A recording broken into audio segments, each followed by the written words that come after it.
Going live. Yeah, no, literally about, gosh, how long? Maybe 20, 30 minutes ago, I was having a DNS problem in my house that I had to resolve. So my desktop had internet, but my laptop did not. Oh my god. And so I'm trying to work that out. Like, no! Yeah, because my core switch failed this week, I had to swap that out for another device. Well, that device grabbed the IP address of my Pi-hole server. Oh, and so it's just causing DNS and IP conflicts all through the network. And I'm going, no! Evening, gents. Hey! Welcome to Talking Heads, episode 78, your once weekly live show for the latest in beer and tech news. 78 episodes. Right? I was just thinking that. Yeah. I was like, wow, as you said that, that's a lot. That number gets bigger every week. I'm Jeff. I'm John. Welcome to the show, everyone. Thank you for joining us here on Craft Computing. For those who are new to the show, this is, as I said, our once weekly live show. We try to keep it as family friendly as possible. As we do beer and tech here, we start with about 20 minutes of craft beer news. It can be local, it can be national. It can be worldwide. Yep. And then we move into tech, games, entertainment, and today we have a little bit of Star Trek talk at the end scheduled, so buckle up, as Brett would say. So basically what we're saying, 50 extra minutes, possibly. That's right. We may go 3 hours, don't know, but any Trek talk now is relegated to the very last topic on the show, because we will go over. We have done it so many times. So, anyway, thank you so much for joining us. This is John. He joins me every other week, it seems, and he runs the YouTube channel Hops and Brews. And so if you like the beer segment of this show, check out his channel for a lot more content like that. Yes. On Craft Computing, we tend to be more on the tech side with like a side of the beer news, and like I said, 20 minutes at the beginning of this show. John is 100% beer news, so go check him out, give him a subscribe. All right. Well, we got some pretty cool beers today, actually. Yes. We even have some really cool reserves, too. But today we have Lagunitas. I was going to say Laurelwood. But Lagunitas, they do a once a year, the Waldo Specialty Ale, the IPA. It's their triple IPA, 11.6%. I actually have 3 years of this. Yeah, it's a seasonal release beer, and what's funny is John put it in the notes, and I went, Waldo, where the heck did he get a Waldo? And I went, wait, it's April again. Yeah, yeah, no, because we did this last time. We did the Waldos last year. We did Waldos last year. Yeah. So, and then we have a bit smaller portion, but we have McMinimans, which is a local Northwestern restaurant chain, hotel. They do quite a lot of stuff. Yes. Great cocktails, too. Yeah. I think this is one of their first cans. Yeah. One of their first. It's not the first. It's one of their early ones. It is, what was it called? Captain Neon's Mango Double Hazy IPA. So it's very, very mango-y and hazy is what I hear. Yep. So, I'm going to go and round up for them. It's a 9.2%. They claim it's a 9.16, but we'll give them the extra 0.04. That's totally fine with me. And then, unbeknownst to me, John was bringing a mango IPA. I brought a couple mango IPAs as well. Yes. We've got the Hop Valley Mango Stash. And this one's clocking it a little bit lighter. It's 30 IBU and 4.8%. And not quite as mango-y, but a nice Northwest IPA with just kind of like a little mango flair to it. Yeah, should be very refreshing. Yeah. And then I've got a Cascade Lakes Brewing Salted Caramel Porter. I've had that before. It's if you like it, if you like that chocolate, just a little bit of salt, the nutty, it's in that. It's really nice. Yeah, I think I've had this one before as well, but it's a 5.8%. Yeah. So we're gonna start with the Waldo and kind of see where the evening takes us. Yes. We probably won't drink this all, but we brought it up just maybe in the chat you tell us what to drink after the Waldo. That's right. So I'm gonna go grab some glasses. Yep. Those Rogue glasses are 12s. The painted ones. Yep. There you go. And did I grab coasters? I didn't. You know where the coasters are at? Far left on the middle shelf. Yep. Just don't knock anything over on the way out. There you go. That's my worst. It's the worst place to put those things because you have to reach all the way back and then... Right next to the most expensive liquor. Right. No, I actually purposely had to move them away because I did have them next to my expensive stuff at one time. I'm like, it's probably not a good idea to keep my coasters next to my $80 and $100 bottles of whiskey. Yep. Yeah. Yours is fancier than mine. One day you'll get a fancy one like me. You'll just get all that YouTube money and you'll have the butterfly opener.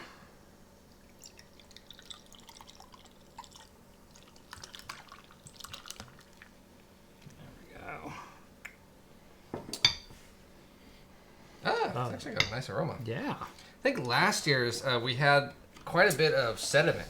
Yeah. If I remember correctly. Yeah, it wasn't clear last year, and I remember it being, I don't want to say skunky, but it had kind of a very bitterant smell. Not like your normal hop bitter smell, but it was just a little pungent. Pungent. Yeah. Well, this is supposedly always released at 420, kind of always has that, cannabis style search. So. This is very sweet smelling. Yes, it has a very sweet malty aroma. Ooh, I like that. That's sweet and boozy. Ooh, yes. That's if you like very boozy. If you like a strong double or triple IPA where the bitterness and burniness comes from alcohol and hops. That's what this is. Yeah, totally. There's like sweetness up front, a bit of hops, and then there's this alcohol burn. It's like drinking a cocktail. Yeah, this really is. It's like a good strong vodka back cocktail. Yeah. No, it's very nice. It's probably better than that malt liquor you and Steve had. And you beat me to the joke. I was gonna give you crap for bringing yet another cheap beer. Really? Why is it always the $2 crap with me? Yeah, that's the great thing about this beer. It's only $2. Yeah, $2 a bottle. Yep. So yeah, if you want a lot of booze and you want it to taste good, Waldo's from Lagunitas. Heavy Palms, $2. Cheers to the mango, and cheers to you, buddy. Good to see you down in chat. Let me know what you are drinking over in the chat. We will see if we can give you a shout out while we're going through the beer news. John, you want to take it away? Yeah, so we live in the Northwest, and we like doing a lot of... Allegedly. Somewhere. Somewhere. We live somewhere. Yeah. Just don't look at Jeff's P.O. Box, which is in the description of almost every single one of his videos. I did get accused of living in Wisconsin the last couple weeks because I've been having Wisconsin beers on the show. Oh, okay. And it's like, no, I don't live in Wisconsin. Screw those Not people. to diss any... No. Let's go ahead and diss them. That's fine. It's fine. I'm kidding. I love some of you. But we like doing a lot of outdoor stuff. We like hiking, camping, going up the mountains, stuff like that. One of the sporting places to buy sporting equipment is a company called Patagonia. It's a California company. They produce a lot of jacket wear, outdoor wear, camping equipment. Actually, I didn't know this, but back about 3 years ago, 2016, they started producing their own beer, actually here in Portland, under a brewery in Portland. Well, surprisingly recently, another brewery has kind of taken over their trademark name and almost logo or identity, more likely. Mm-hmm. And wouldn't you know, it's our favorite brewery, InBev. Yep. I was going to say Miller Coors because that was the whole Keystone debacle. Yes. But no, InBev is using Patagonia to basically advertise a new set of craft beers that are geared towards the outdoors. And their logo is I don't know, you have it pulled up? It's almost a blatant ripoff of Patagonia's logo. Yes, it is. I mean, you have the mountain in the background. Mm-hmm. It's very looking like, let's go camping. Green, sunset, orange or yellow. So they're getting sued for basically infringement on their name. And this actually isn't the first time Anheuser-Busch has done something like this. We actually went to the Blazer game on Sunday. Yes. And we saw a billboard for this. For Patagonia. This particular one. Yep. The article even states that InBev actually called Patagonia the sporting good company and the brewery to ask them what specialty grain they're using in their beer. Mm-hmm. They're just like, hey, what do you do? We just want to chit-chat about it. And wouldn't you know, then... 6 months later. 6 months later, this beer comes out. Yep. So that's a little interesting tidbit about InBev. And I just thought that was interesting. Yeah. The other side part, what I just thought was weird, too, was I've never heard of a sporting goods store becoming a brewery, though. Neither have I, but given the Oregon context, it kind of makes sense. Yeah, I guess it can kind of make sense. Now I kind of want to go and try the actual Patagonia. I've never heard of a tech review channel doing craft beer either, but here I am. Here I am. And what's funny is I'll reach out to people and they go, oh yeah, I've heard of you. I wish I had thought of that first. Gosh darn it. I love drinking too. Yeah. I've had a number of company reps go, dang it, that's a phenomenal idea. I feel really stupid now because I could drink and like just play with graphics cards all day. Why didn't I think of that? Stupid. Yeah. So there are crazier combos out there. Yeah, that's true. So, but speaking of InBev, they have been, or actually I should say more, speaking of cheap beers. Yep. Surprisingly, I personally have brought a few good beers on this show to try. Shakes fist angrily at John. Possibly not craft, but Anheuser-Busch has been releasing recently their specialty lagers. Still mad at you. Their reserve lagers, as they like to call it, private reserves. Yeah. It was the George Washington, then they did the Jim Beam. So they just announced that they will be releasing their 4th edition of their limited release series, and it's space theme around the 50th anniversary of the moon landing. Yeah. So that's kind of cool. And they got a former, Air Force captain to help them brew it, and they used specialty grain that they took to the, or cultivated in the space station back in 2016, something like that. Yeah. And then basically all they did was just take grain up there, let it grow, and then brought it back down, and then continued to grow it on Earth. Right, and took the seeds from that. And took the seeds from that, and it was like, nothing special. Yeah. But so it's a descendant from a space grain. That's essentially what it is. Yeah. That's their thing. So it's supposedly a red lager brewed in the style of 69 lagers. Are we dropping frames like crazy? I'm looking at my stream. Oh wow, yeah, look at me down there. Anyone see us being choppy? Yeah, because my live stream is choppy AF. Or are we just a Japanese subtitle? Yeah.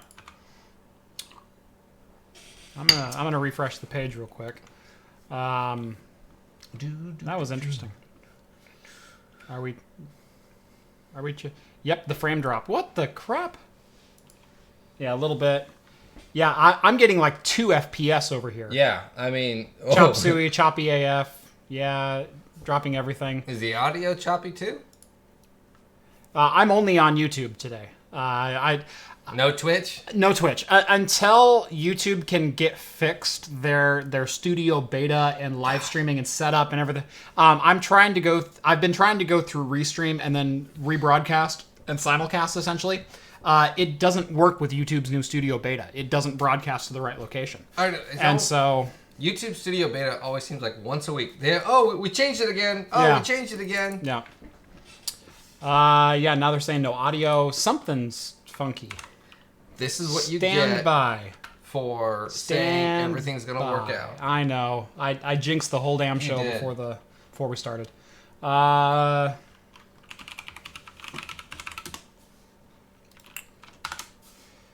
One sec.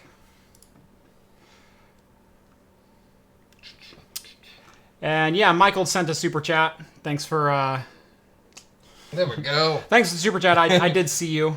Okay, well, my download's phenomenal. Yeah. Yeah.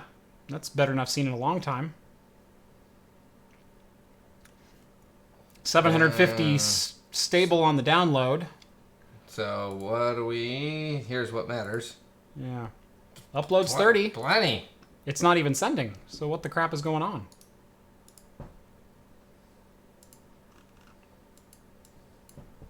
Oh, my GPU's getting overloaded. That's interesting. Background? Hold on. Let's try that. Let's see if that fixes it. Okay, and Let's see if that fixes. Hold on. Give it a sec. Hold on. Because yeah, it's not bandwidth. I think it's local. I did change a setting on my GPU. I might just go ahead and stop and restart real quick.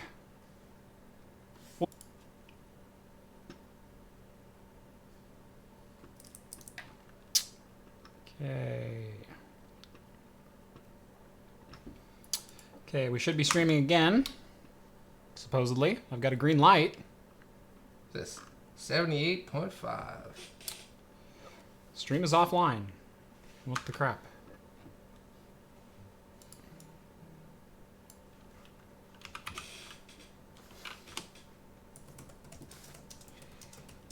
And now we're not streaming at all.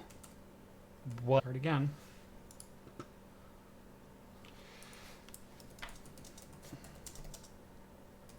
Make Twitch great again. Hey, we're starting. There we go.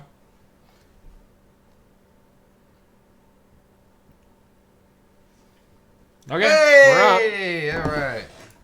All right. I wish I could tell you what happened there. All right. And we're back. We're back. Hey, before I forget, Michael sent over a $5 super chat, and he was so kind to remind me of that while I was trying to troubleshoot. Just turned 21. Your opinion on Kraken spiced rum? I like it. I do enjoy Kraken. It is not my favorite for the price. For the price. And I would qualify that as a black rum. Kraken is what we call a black rum. Actually, for a black rum, I go Captain Morgan, and that's one of the only rums that I will go Captain Morgan on. Is the Captain Morgan Black? Really? Not the Cannon, not the Cannonball, and not the Captain Morgan Spice, but the Captain Morgan Black. It's about $20. It's about the same price as the Kraken, and I think it's a better flavor overall. And it's not the syrupy kind of artificial sweetener taste you normally get with Captain Morgan. It's a genuinely good flavor, and I think it mixes slightly better than the Kraken does. Kraken's pretty solid, but it's not my favorite. What is it, like 24, 22 bucks? Yeah, 22, sometimes 18. It just kind of depends. It's right in that same ballpark. The Captain Morgan Black, I usually get about 17 to 20. Yeah, so I was going to say 18, but yeah. Yep. And also, before I forget, I think reviewers should have known better. Don't rip the screens off of the Samsung Fold. We'll get into that. It's on the list. Have I tried the Dark Matter Dark Spiced Rum? I have not tried that, but it is on my list. So yeah. Anyways. Hey, we're back. Welcome to episode 78, episode 2, part 2. Yeah, part 2. So anyways, kind of back to that Anheuser-Busch Space Budweiser Space Lager. You'll probably see it on the show one time with me, because I'll probably grab it, and Jeff will probably be pissed. Just keep that crap on your own channel. Gosh. You guys love torturing me. You really do. You know what? You know what I'm going to do? I'm going to bring malt liquor and that, and I'm going to be like, you pick one. And these are the ones I'm going to start bringing. Malt liquor. Just because it has more alcohol? Actually. I'll drink malt liquor before I drink anything Budweiser. I can't stand Budweiser. Actually, I'm really looking forward to the Pabst, the new Pabst that comes out. I will try that. I will try that. I'm looking forward to trying that. Yeah. I should say I'm not looking forward to drinking. I'm looking forward to trying it. It will be an experience one way or the other. Yes. But, we can always buy cheap beers at a lot of local places. People go to, like, 7-Elevens. Yeah. What are those? Mini marts, type things. Well, I guess 7-Eleven actually in Texas is trying a new idea, kind of high-classing 7-Eleven up a bit. Yep. They're calling it the lab store. Yep. And at this lab store, it's going to be a bit larger version of a 7-Eleven, about 2,000 square feet larger than your average one. Yep. And you can get your growler fills there. Yes. So you can now get, and they're stating local craft beer will be there. Not your InBev or something. I'm betting, though, it's still going to be like a 10-barrel of the Shoots. Lagunitas. Sierra Nevada. Someone wanted to point out that Lagunitas is Miller Coors now. Yes. But there's a difference between a beer conglomerate taking over a craft brewery, making them brew 5 beers and then distributing them nationwide, and allowing a craft brewery to remain fairly autonomous within their industry. Yeah. And Lagunitas is one of the ones that still has a lot of creative freedom within their brand. Yes. This is, again, too, with the specialty beers, this one, Anheuser-Busch still gives them free range over. Yes. Like Jeff's saying, majority of the time, they only buy them for, like, the staple beers that they have. Right. And they say, okay, make those, but in super large batches now, because we're just going to spread them out. Now, it is nice, though, that they can make these specialty beers and be able to spread them out a lot further, because this used to be about a treasure hunt. That's what the Waldo beer used to be, was they distributed it very rarely in very small batches, and you had to go on a beer treasure hunt to find it. Now it's readily available. I mean, there were cases of this stuff. Yeah, now I can buy it at not necessarily the local store, but a local bottle store. A local bottle store will probably have this, and it's probably nationwide. Yep. or a good chunk of the nation. But, so 7-Eleven, they're trying these new lab stores, and if this one's a success, they already have plans to roll out, I think it was 16 more, basically a dozen more through the Northwest, North and West Coast, East Coast, all throughout. They're trying to basically make this a bit more of kind of a destination to go to. Sorry. Kerrigan says, I made my Google YouTube image Bud Light just for you, Jeff. Sorry. Right there. That's nice. You have fun with that. Yeah. Okay. So it'll be kind of an interesting thing if this picks up. They are stating that they're going to increase the employees by 12 to 15 employees per 7-Eleven, which is a lot. Yeah, usually there's like 5. There's if that, you know, but they're gonna have. They're saying fresh baked goods, you know, fresh baked cookies. Kombucha's gonna be on draft. So it's gonna be. They're trying to kind of make it a more of a Starbucks convenience store, grocery store. Yeah, just a little bit more of a, well, I mean, I use the term craft on this channel to imply anything that's made with care, and that's really what craft means. And I liked the term craft computing for the name of the channel because that's how I treat tech. I also enjoy beer, I also enjoy cocktails, I enjoy liquors and spirits and things like that. And so craft is like an all-encompassing term for me. I appreciate what 7-Eleven's doing here with trying to incorporate some local craft and actually taking care with the things that they're selling. Yeah, I'm looking forward to... I like the fact that they're trying to move away from the rolling hot dog, you know, on the stick, the AM, PMs. Not that there's anything wrong with a spicy bite at 3 in the morning. No, but still, they're stating that they're still going to have those conveniences. That's a staple from my early 20s. Yeah, they purposely state in the article that they're, oh no, you're still going to be able to go in there and get your Slim Jim really fast and get out. Exactly. So, but I do appreciate kind of them just experimenting with this a little bit. The same way I appreciate with Starbucks. We went to their roastery in downtown Seattle. Oh yeah, that was great. With them experimenting with coffee, with a coffee bar cocktail. Yeah, that was phenomenal. Yeah, we're gonna do that again. We tried everything on the menu. It was you, me, myself, and they cut you off at 3, so between the 4 of us, we had 12 cocktails. Yeah, and then we just like all of us. You could only order one at a time, but then we just all like everyone get a sip. Yeah. And so the bartenders were just laughing, and they were phenomenal. They were great. And we will do it again next year because they were amazingly good. But I appreciate experiments like that for these larger companies. Still keeping creativity within your. Within your company. No, and this seems very doable, very nice.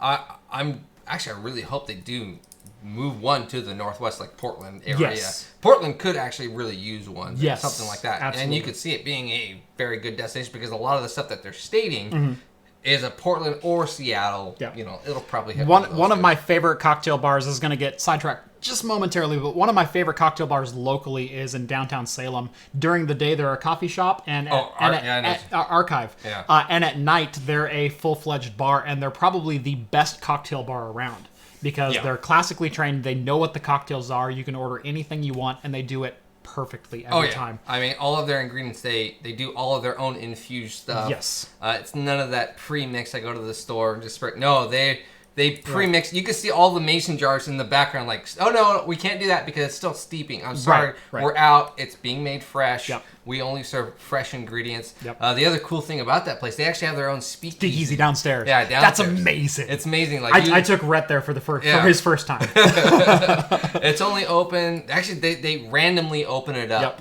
and it's probably smaller than your studio. Yes, it is. It's my studio cut in half. Yeah. And we walked in and it was fairly busy, and it was like just this random Thursday night.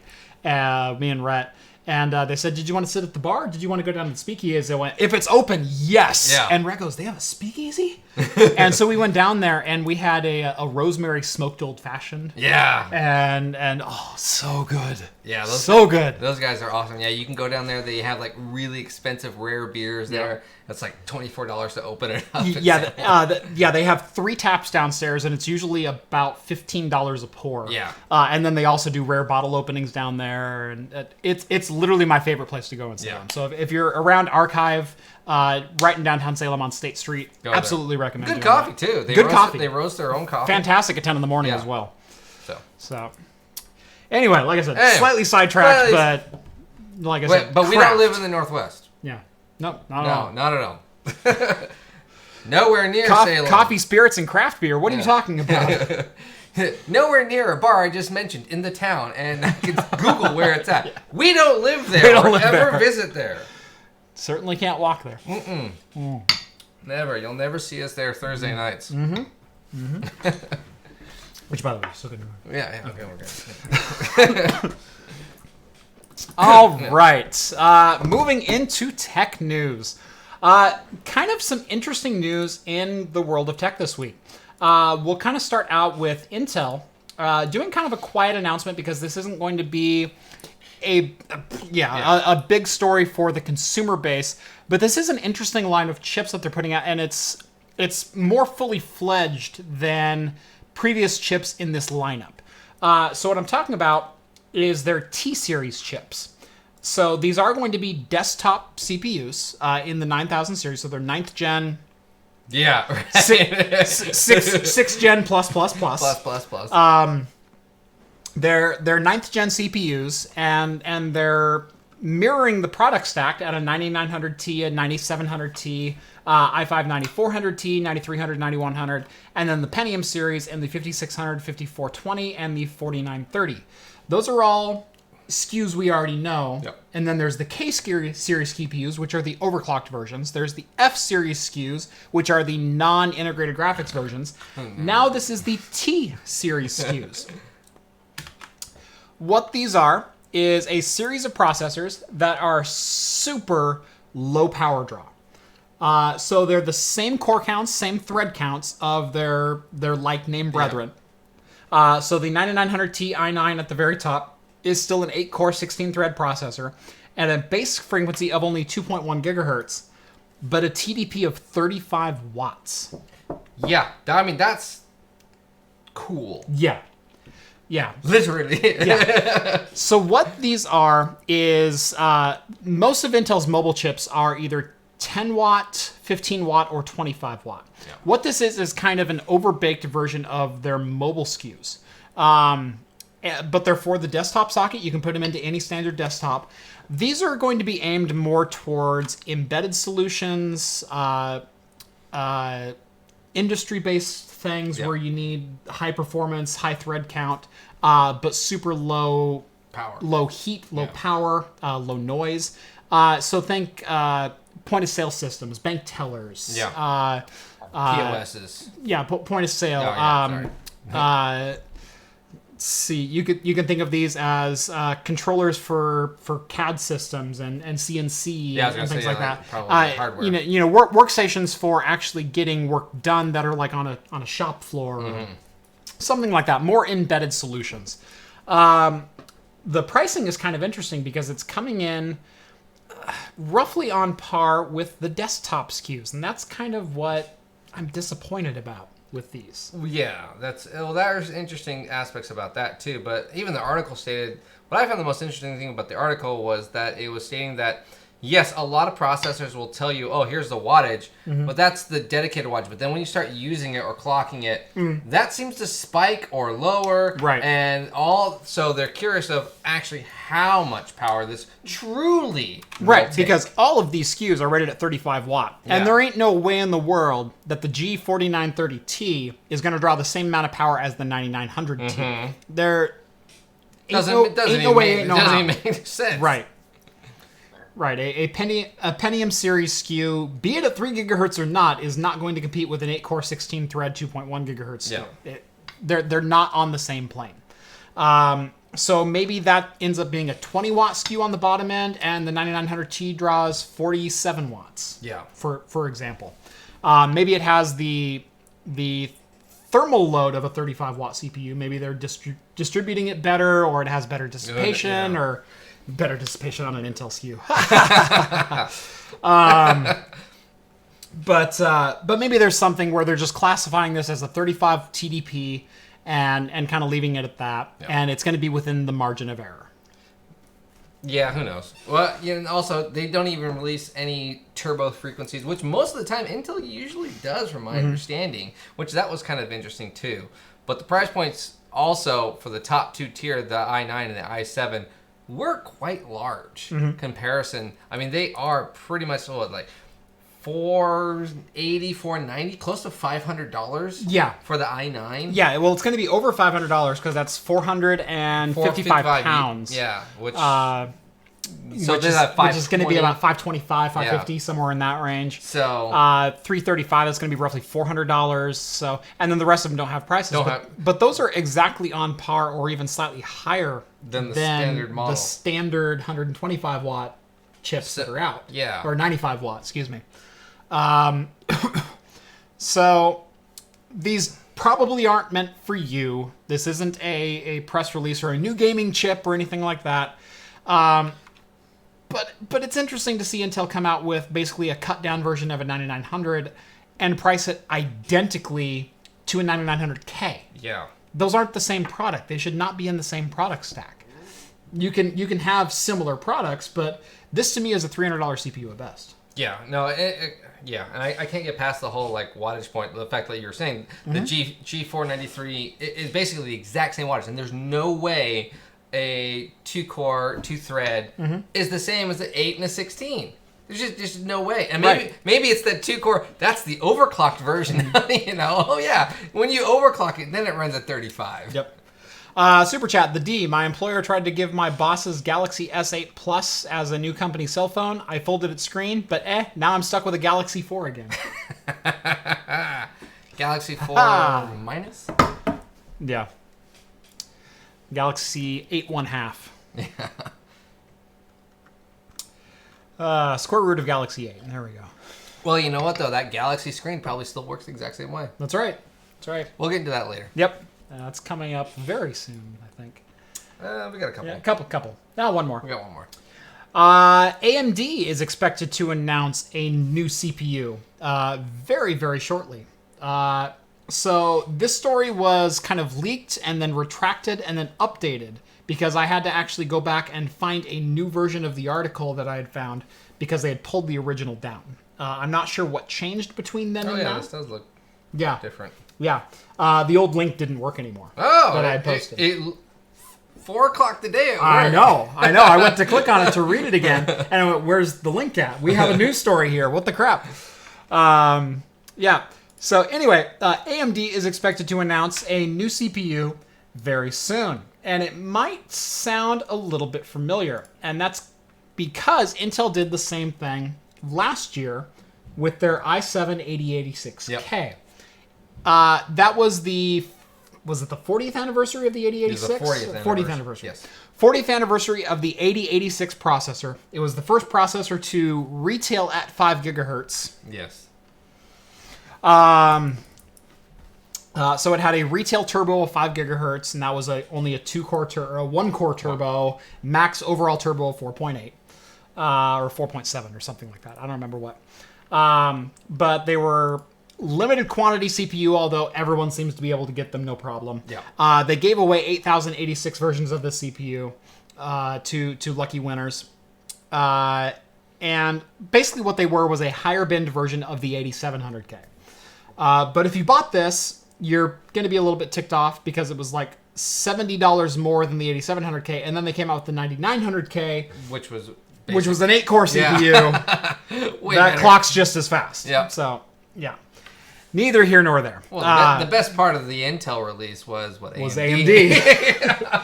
So AMD, after getting wind of the 8086 launch and the giveaway that Intel had, giving away 8,086 processors to lucky fans, was saying, hey, the first 40 people who email us and have one of those with confirmation that you've received an 8086K, tell you what, you can trade it in for a Threadripper 1950X.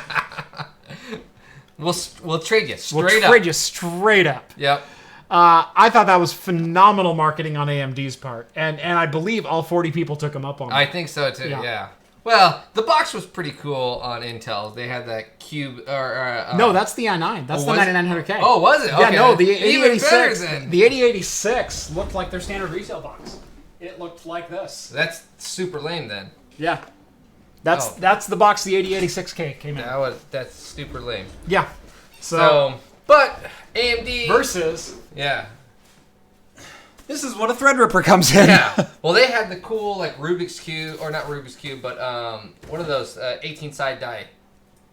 Tetrahedron. Yeah, tetrahedron. Didn't it come out? That's 20. Or whatever, but it looked like. Tetra is 10.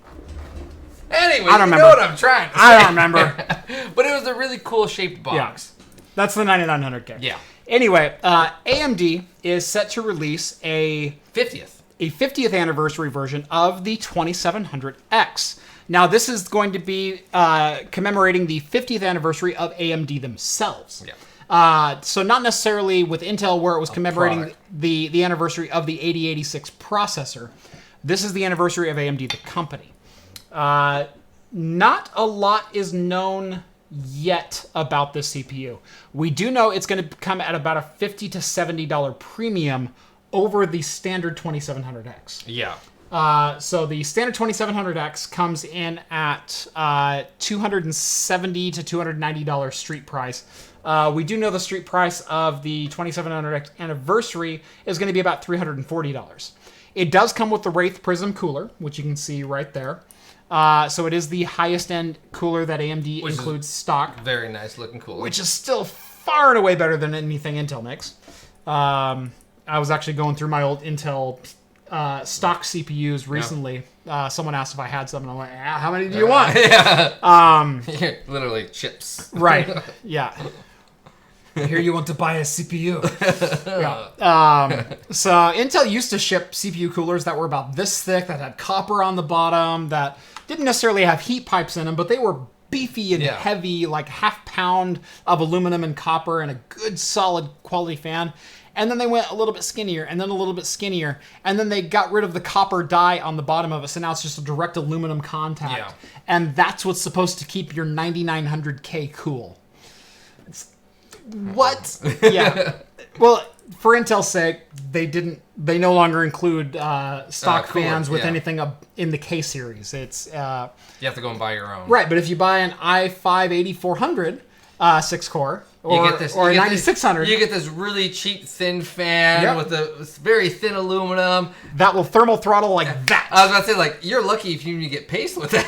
Right. A little dab. No, there's actually I looked up the Intel spec because I started researching the old Intel heat sinks, and there's actually a spec for how the thermal paste is supposed to be applied from the factory. Oh, okay. Because it comes in 3 sections, and it's like corner middle. No, it's like a circle, but it's got like 2 lines that come through it. So it's kind of like this little crescent moon, and then a stripe down the center of it. Yeah, it's a weird looking design.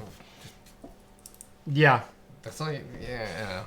I did a snake. Yeah.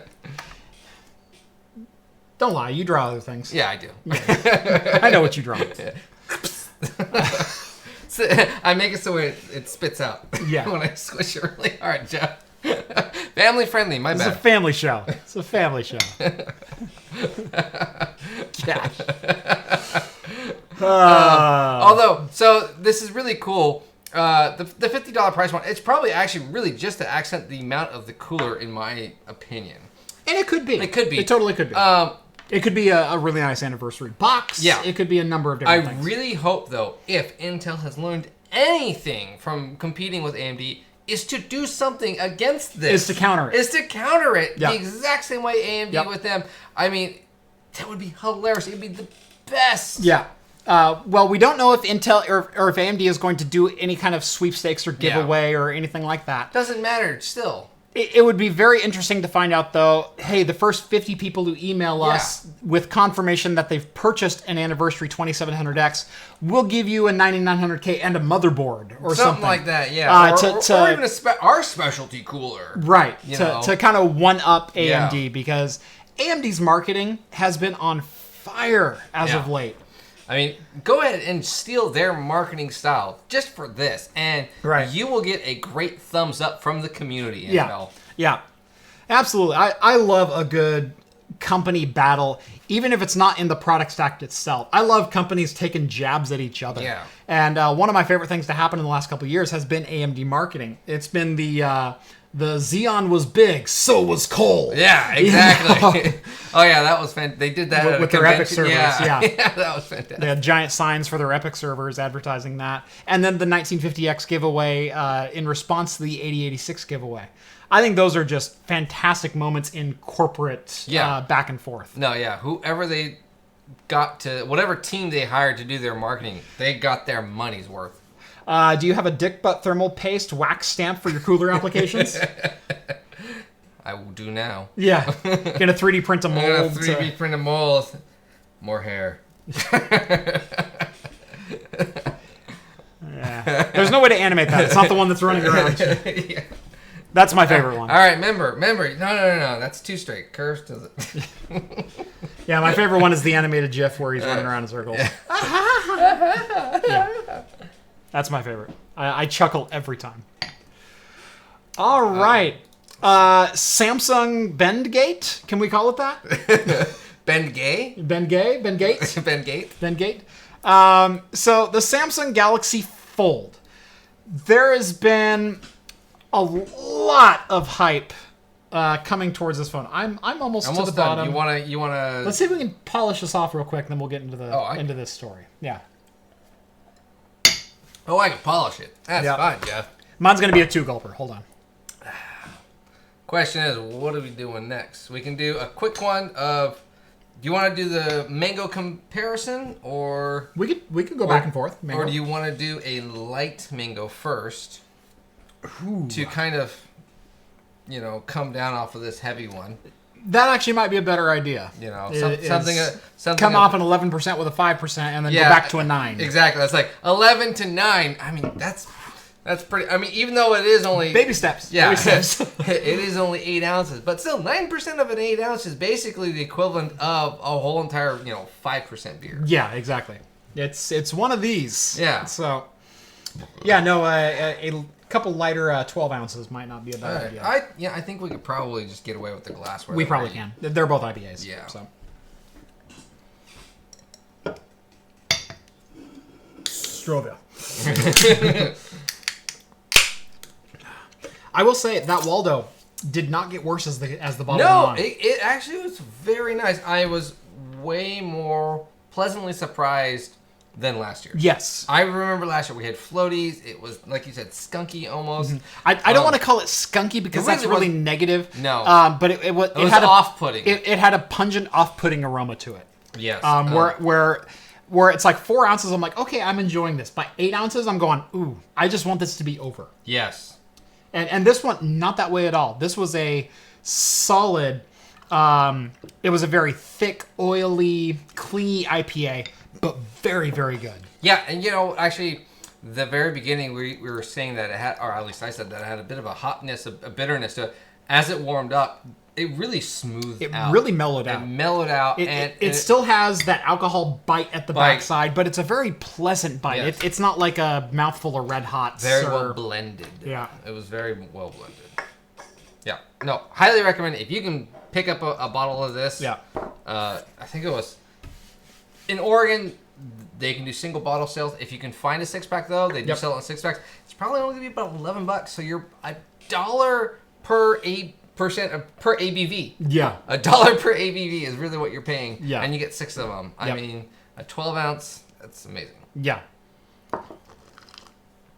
So anyway, this is the Hop Valley Mango and Stash. It's a 4.8%, 30 IBU, Northwest style mango IPA. This, too, has also been bought out by, not InBev. This one is... is this Miller Coors? This was Miller Coors, This is Miller Coors. Yeah, Hop Valley. Yeah, they got bought out by them. But again, too, they're actually a local place here in Eugene, Oregon. Yes, Eugene. I always want to say Bend with Hop Valley, but it's Eugene. It's Eugene. And but again, they are still allowed to do their craft versions of stuff. They have their staple IPAs, and they're still allowed to do some interesting ones. Yep. I think this is seasonal too. Chris wants to know, how do we feel about New England IPAs? Well, this is a hazy New England IPA. Right there. They're not my favorite. If you get the super hazy or the milkshake IPAs or something like that, the ones that are starting to introduce lactose and whatnot. Well, you're lactose intolerant. Yes. Yes. Doesn't mean I don't dabble. Yeah. He enjoys a good pizza. I do enjoy a good pizza. So I will drink them occasionally. It's usually not the beer that I seek out. If it's a hazy IPA, I usually look for something else first, and if it sounds interesting, I'll go for it. With those, they're a little bit too acidity. There's too much acid for me. They leave a lot of the hops in there. They're really what it is they just bathe it in hops in the fermentation process. The actual boiling of it during how you make beer, they only throw in hops at the very end for aromatic senses, and then as it ferments, they dry hop it just tremendously, and that's where you're getting this almost coating burningness down your throat. Where some of the thicker Northwest IPAs have like an oily consistency to them, where they kind of coat your mouth, and all you taste is the grassy and the citrus and the things like that. With the Northwest style IPAs, they tend to coat your mouth with like acid. It's like New England style. The New England style. Excuse me. Yeah. It's like popping in an atomic warhead. One of the super sour candies, and it just doesn't let go of that burn. It kind of it burns down your throat. Yeah. Now they have smoothed out, but my problem now is it's just an oversaturated market to where it's almost coming off as lazy from the breweries. Yes. Hey, we just New England this, New England that. Everything's New England, and I was like, come on, guys, have some, something new. Give me something different. I don't care. Maybe not just a hazy. Can you do a clean beer? That's the thing. Can you do a crystal clear beer anymore? I actually have started to appreciate more of I went back to Stone, just the regular Stone IPA. And I started to appreciate that a lot more now of the clarity. Even this Lagunitas. The Lagunitas Little Something. Yeah, even Little Something. Yeah. Even this one was clear. I could see through the glass. I appreciate that, like you're saying, craft. Yeah. Actually, clarity in a beer is hard to get. That's a craft. Yep. So where haziness is actually kind of lazy of, hey, we'll leave yeast in there. It's a special type of yeast. Right. And we'll leave the haziness from the grain and everything. So I do enjoy them. I enjoy them probably more than you. Yeah. But I'm like you. I seek out other things first, and then I go to the hazies. If it sounds super interesting or it's super highly rated, absolutely I will give it a shot. But if I'm staring at a menu of 32 taps, it's not in my top 5. No. It's just not. It'll be like, I'd rather get a regular double IPA. Right. It might be number 7. Yeah. And it might be number 7 to some other beers that I've had before. Yeah. But I will try them, and I will, I do enjoy them from time to time. Yeah. So. I'm still stuck on juicy IPAs nowadays. I do love a good juicy IPA. A good juicy IPA. And the term juicy and hazy and, milkshakes and all that stuff. Yeah. Well, the milkshakes comes from laxative, but... and New England... Lactose. Sorry, laxative. There's a beer. There's a beer idea. Right there. For your sick ailments... You know what? If Activia yogurt can... Right, yeah. This beer gets your regular... Oh, now there's a genius idea. Yes. That's a genius idea. Drink more of this beer and you'll become more... All right, Jeff. All right, you heard it first in Crack. Let's go. Let's brew it now. We got to get to the brewery. I mean, some people... You said crazy ideas kind of work. How come no one's ever thought of this?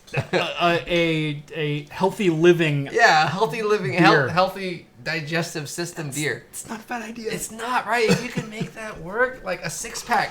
So it's one a day. Our beer is the shits. Now there's trademark infringement. Oh, what have we done? You guys started this. Yes, remember it's that. all your fault. Yep. It's a fold gate. Yeah. But yeah, as John said, as I said, we enjoy the craft of the beer. We enjoy pretty much all styles. Pretty much the only one that I've never gotten behind 100% is like a farmhouse ale. Really? I hate the skunkiness. Where it's a it's something you aim for is kind of that weird off. Yeah. No, I hate it. See, for me, it's there's one that I found that I like, and that's it. Oh, really? Yeah, it's browns for me. and it's Northwest. And I like browns. Well, it's I like English browns, but I hate Northwest browns because they seem to anything when they say Northwest, it's just it's a lot of hops. A lot of hops added in, and a brown should not have a lot of hops. It's a multi-beer. It's an ale. It's an ale. It's supposed to have this chocolate roasty flavor to it. So when they say, it's a Northwest brown, so it's a Northwest brown IPA, is what you're gonna get. Yeah, it's a brown IPA. It's a brown IPA. Now, if you give me a European brown, I'll probably drink that and I'll probably enjoy it because Europe, in general, very low hop, very little IBUs they put in a lot of their beers. Yep. Thanks to German and England. Yep. And I do love a lot of the German and Bavarian style beers. Yep. I love a lot of the Irish Reds and the English brown ales. Irish Reds and ESBs are my two top favorite European Scotches. Scotch beers are fantastic. Oh. Yes. It has nothing to do with Scotch either. Yeah, it's Scottish ales. Scottish ales are fantastic. So good. But so we love all types. Yep. Basically, if it has ABV, we'll probably drink it. I'll at least try it. We'll try it. Yeah. I mean, he won't try InBev or anything like that. I have before. Yeah. You're going to make me again. I'm going to make you do it again. And dang it. So, so Samsung, I actually recently just bought the S10 Plus. That's right. You got that. Yeah, I got the 1 terabyte version. The one you're saying only an idiot would buy something that size. We're making fun of him the day after he bought it on the show, unbeknownst that he actually bought it. That was great. Why would you need a terabyte in a phone? And then he rings me up on Thursday and he goes, dude, I got a new phone. It's the new Samsung. It's got a terabyte in it. Okay. Someone apparently will buy them. Yeah. Serial number 001. John is a Samsung shill. So, I will say, when the Samsung Galaxy Fold, when it was announced, I was intrigued. I was intrigued because I will never fault a company for taking a chance on a new tech. Yeah. That's something they might think might take off, or even just to get tech into a commonplace in the market so you can reduce your manufacturing costs and use that tech in other areas. Yeah. As an early adopter, you do pay a tax, and if it's on a foldable screen in a cell phone, maybe that's so Samsung can develop a new screen for a watch that they need to get the process down. Which they even kind of advertise of hey, future development, check out this, what could be. Totally. And so I will never fault a company for trying something different. Yeah. Whether or not it's effective is another argument, but having the balls to actually create a product and send it to market, sure. I'll give it to you 99% of the time. Yeah. So the Samsung Fold always struck us as, is it really ready for prime time? Is this going to be a device that will stand up to the rigors of me using it? Is there going to be a crease that develops in that fold as I use the phone day in, day out, every single day, 100 times a day, flipping it open? Because that's how I use my phone. If I have my jacket on, my phone sits in my breast pocket right here, and I whip it out and I do that, and it's in and out constantly all day long. If I'm at my desk, it's sitting right here, but it's up and it's on. With the Samsung Galaxy Fold, how many times throughout the day am I going to pull it up and go? Well, yeah. Now, I mean, the Fold, they have the front screen for it, so that I think that they were saying that for. And I'm betting they might be thinking for development purposes. Oh, that's only for media purposes, internet surfing. So maybe you're not folding it in and open 100 times a day. Maybe you're only doing it 5-6 times a day. Well, then maybe I didn't want to buy a phone that was that thick. Yeah, exactly. I think it was even thicker than that. Hey, look, I got a Fold. Yeah, look at that. Exactly. Yeah. So whether or not the technology is ready for prime time is kind of immaterial, or is kind of the point. Whether or not Samsung should have made it is immaterial. I think absolutely they should make it to at least experiment with the technology. However, early reviews are not good. Nope. So there's a number of prominent phone reviewers out there who got early access to these phones. Now, Samsung has been very cagey about, we're going to show you the phone, but we handle the phone. Yeah. They have not let anyone touch it until review samples were actually sent out.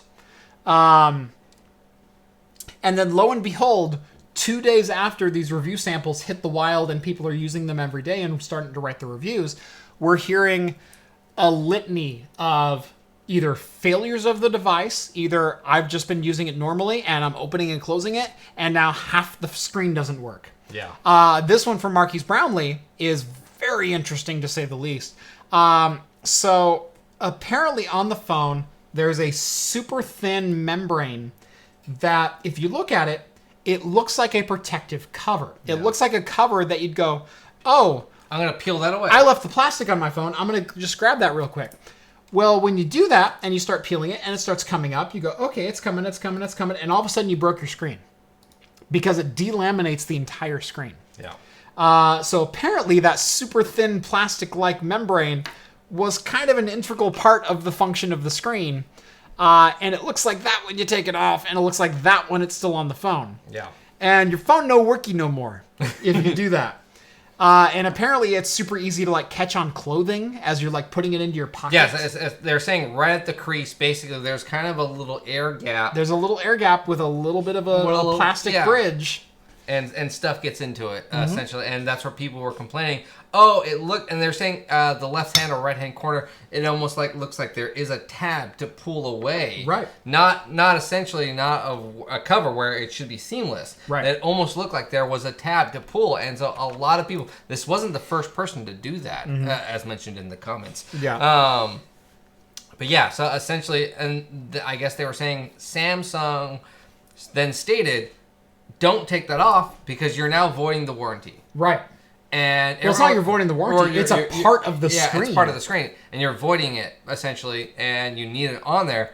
And everyone was like, where is that? Right. And it was so finely printed on there that, it's very bottom, left corner, 8-point font type thing. Like, please leave this on there. Actually, it was funny because even the S10 Plus came with a pre-installed screen protector, and my wife peeled it off, thinking again the same thing. Oh, it's there, and I left mine on, and I pulled the instruction manual, which was hidden in the box. Yeah, it was in a secret spot. It was underneath everything, tucked away behind the case, and I almost threw it away. And I flipped through the book. Oh, and then it stated, "Do not peel that off. That's a screen protector. Leave it on." Yeah. So yeah, I would really like them to blatantly state, big bold, please leave this on here. This is part of the product. You need this to continue. But yeah, everyone is saying they're getting large bulges on the screen. It's folding. There it is. Attention. The main. But apparently this was not on the reviewers' copies of the phone. Yeah. So the copies were probably hand-selected, sent to the viewers boxed up, already pre-used by someone. Yeah. That's actually pretty common in the industry, especially for early release samples, is someone to test it before they send it out. Yeah. And so maybe the plastic's already torn off the phone. You verify functionality, you put it back in the box, you send it to the reviewer. They don't get the unboxing experience as everyone else would. Yeah. At least for a first-run review. But anyway, apparently the retail version is going to come with this this attention, do not remove this. The screen includes a special protective layer. Peeling off the protective layer or using any adhesive on the main screen, such as a screen protector or sticker, may damage the screen. That's really good information to know, Samsung. Yeah. And I'm so glad you let your reviewers know. Yeah, maybe... Whoops, I think I closed the whole article. That's okay. But yeah, maybe make that a little bigger, too. Yeah. I think make that... But you know what was funny? As I was reading this, my head automatically went to that Emerson foldable phone that you guys reviewed. Oh, yeah. And I was like, what is that going to be like? Yeah. Because that's a foldable phone, too. Yep. And what's their screen going to be like? Yep. I was curious. I don't think they're as big a player as Samsung, and I don't think anything... But... It would be very... Or Huawei. Huawei's the other one that whatever, has... yeah. I would be very interested in to see the bendable or foldable screen comparison. That's no screen protector. It's a trap! Thank you. Combining a New Hope and Return of the Jedi quote all into one. It's fantastic. Fantastic work, Romney. All right.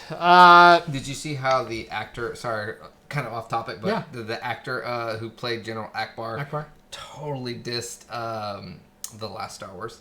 I imagine he would have. for as undignified as Akbar's demise was. That was pathetic. Yeah. That's one thing I really didn't like about the new Star Wars is they just literally just like shot him and he blew up. Yeah. And no one cared. No one cared. Yeah. Anyway, slightly off topic. Yep. Just because the joke. Yep. But I didn't realize Akbar had died until I watched the movie a second time. That's how undramatic his death was. Because you were like, is that just the same species or is that actually him? It's actually Akbar. Yeah. And he's actually dead. Oh. Yeah. Oh, it was. I made myself sad. Yeah. Yeah. No, that's how unharmonious and undignified his death was they literally just shot him from a cannon. He looked good for his age. He did. He aged very He was a ripe old squid. Do you ever watch the oh god, what was that claymation? Robot Chicken. Oh god, I love Robot Chicken. My Chicken. wife hates it. I love Robot Chicken. No, the cereal, the Admiral Akbar cereal. At the trap. She's got there you go. It's one of the best. It's only like 30 seconds long, but it's so funny. I love Robot Chicken. My favorite Robot Chicken Star Wars one is probably Palpatine is in a bad mood, and he's like riding the escalator up the Death Star. Hilarious! And and everyone has to greet him and like stand at attention, and so they go Emperor, and he goes Stormtrooper, Stormtrooper, Stormtrooper, Emperor, Stormtrooper, Stormtrooper, Stormtrooper, Stormtrooper, Stormtrooper, and then he starts going go fuck yourself, go fuck yourself. I like when he's ordering it. There's one where he like just like the slow dissolve into. I like when there's one like where he's ordering the pizza and he's like, "Well, why would you put a little hole in a Death Star?" Yeah. Well, he just starts complaining about a Millennium Falcon. What? Then there's the I really liked the Family Guy reboots. Yeah, those are great too. The Star Wars. Can't we just put plywood over it? Well, that would look terrible. Yeah. We got to think about resale value. Resale? What are you talking about? The property's just above Sunset. Yeah. Lord Vader, your insight into the Los Angeles real estate market. All right, we're getting off track. Yeah. Getting off track. I'm not Rhett. Yeah. That's right. We haven't brought up Morrowind yet. We're doing a Rhett rant. That's right. Which, by the way, there's another death in my family. My pixel art screen died. Oh. Yeah. Oh, it did. Yeah. Oh. Now, the company is Devoom, and this was a gift from CES. We went to CES, and they went, "Oh, are you media?" And I said, "Yeah." And they went, "Oh, here, try this." And so they literally just gave it to me to like just play with. Yeah. And it's been most of your videos. It's been in most of my videos since then, and I've loved having it just like as a little accent piece of what I'm talking about. Yeah. I've tried to key it into the video, and I've gotten some really good responses from that. But I was trying to figure out what I wanted to put on it the other day, and I'm like, for my server video, I'll just put like an aquarium on it. And so I looked up an aquarium, and I hit the button, and it played for a couple seconds, and then the screen scrambled. And so like just random dots everywhere, kind of resembling the aquarium GIF that I put on it, but not really. And I'm like, well, that's weird. And then I put another GIF on it, and it worked. And then I put the aquarium GIF on it, and it worked for a couple seconds, and it scrambled again. I'm like, well, that's weird. Well, maybe I'll just reboot it. Yeah. Maybe it's just like out of memory. It's a microcontroller with a bunch of LEDs inside of it, is what it is. And so I turned it off and I turned it back on, and it comes up to the Bluetooth screen where it says, "Hey, looking for a Bluetooth device," and my phone connects over Bluetooth, and it never goes anywhere else. Ooh. That's all it does anymore. Well, it's the Abyss now. Right. It's just a black frame now. It's not an aquarium. It's the bottom of the ocean. Is that a printer behind me? No, that's my new server. That's my new server. Watch some of his the latest 2 videos. Jeez, Regan of all people. Yeah. Regan, I posted a video this morning. Why haven't you watched it yet? But no, you actually though got some kind of good news from them though, haven't you? Yes. So kind of unrelated. Kind of unrelated. Well, semi, but everyone's been asking what that screen is and how do I find out more about it. They actually sent me like their flagship version to review, so I'll have a video coming on this in a couple of weeks. And this one is really freaking cool. Yeah, I like this one. If you're actually on Jeff's Discord, we get to see a lot of previews of stuff like that, of up and coming stuff. It's a minimum of only actually $1. You get to chat with a bunch of people like Regan. For some reason, didn't watch any of Jeff's videos because it was posted earlier than normal. But it's a great way to communicate with myself, Jeff, Rhett, Steve, the other people of Talking Heads. And we have a huge community going on there, growing daily. And there's almost every topic you There's over 100 people on the Discord now. Over 100 people.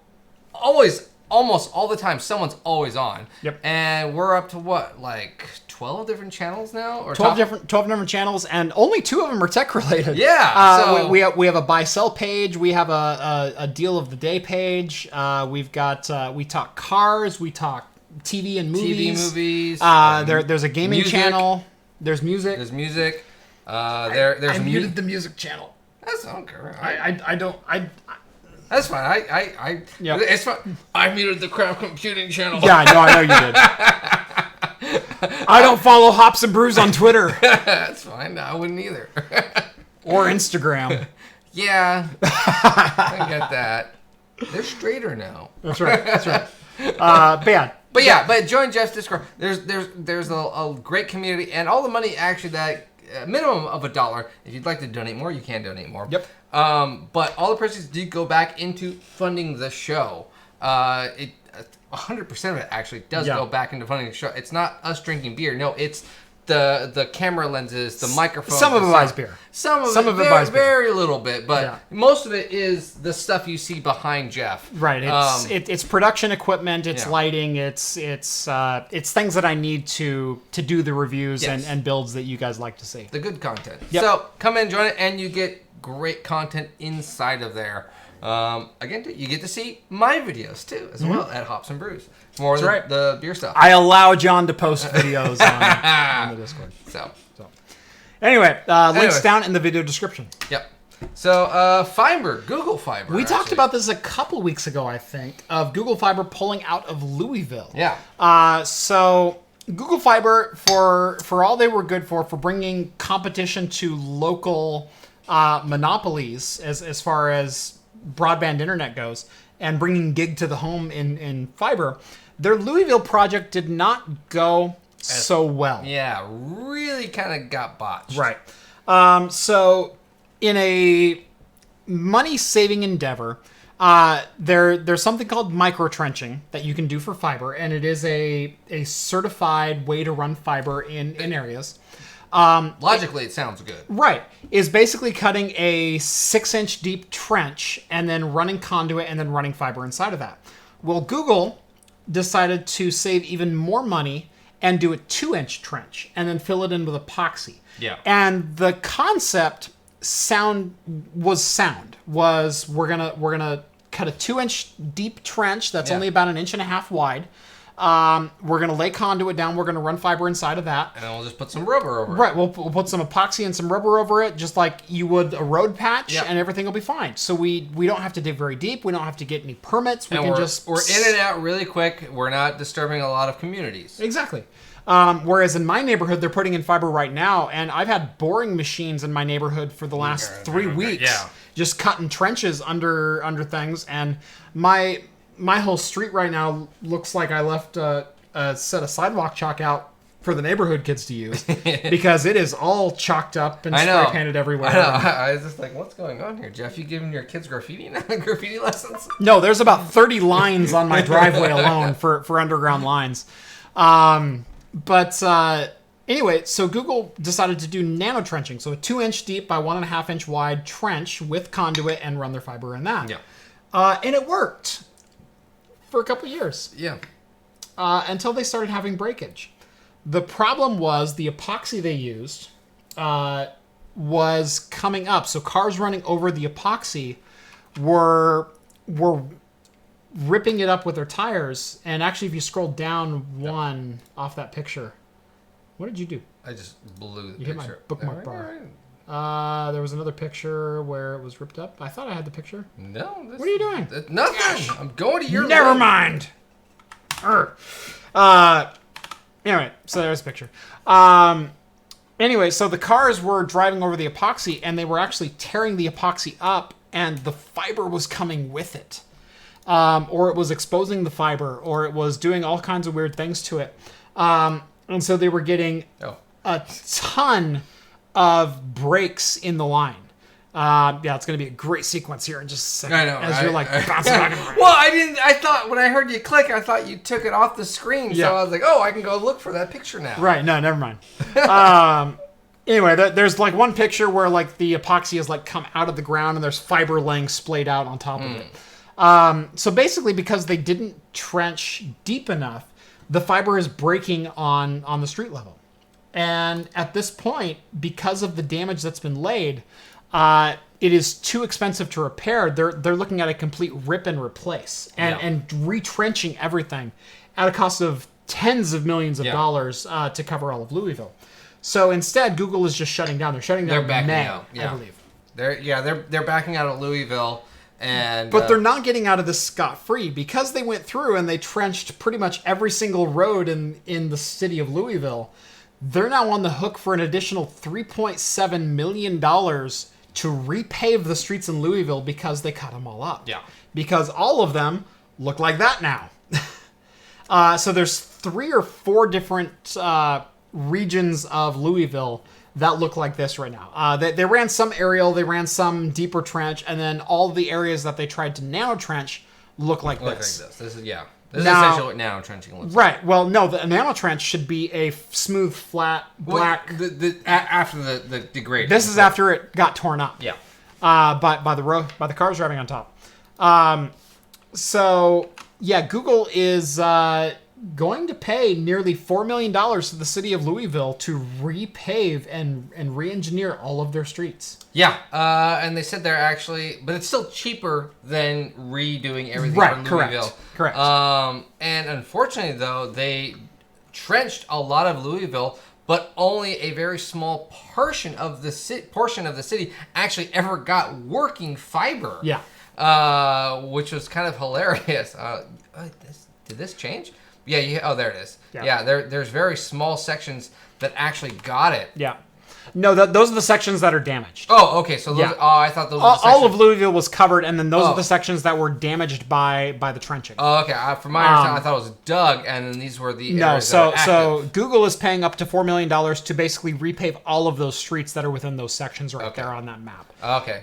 Someone said that's what they get for being cheap. Now they have to pay for it. I would slightly disagree because this could have worked. I think if they had a better epoxy solution, I think if they had asphalted over the top, maybe at a slightly higher cost, it would have worked. But the idea of nanotrenching is not that far-fetched. No, it really is. It's a lot faster, a lot cheaper. Really, if they went... And a lower impact on the infrastructure as a whole. Yeah. 2 more, 3 more inches down, they would have actually probably been fine. Yeah. With a little more epoxy, some asphalt to go over it, to where they can do miles a day of this. Yeah, essentially, that's the point of the micro trenching. I guess also they're paying out another $150,000 to charity an additional $150,000 is going to a local charity that refurbishes desktops and gives them to low-income families. And so they can have computer and internet access, which is a really cool, really cool thing. But the only other reason why Google stuck with this, though, is the contract that they made with Louisville states that they have to leave the roads, if they did pull out, the same or better than how they or got there with, started with. So that's why Google's having to pay the $4 million, essentially. Yep. How would that work in colder climates? They were attempting to find out, and I think they did. Yeah. So, again, if this is the way that Google Fiber is going to go, I think it's a great starting point. I think the ideology of how this should work will work, but it's still rough. Right.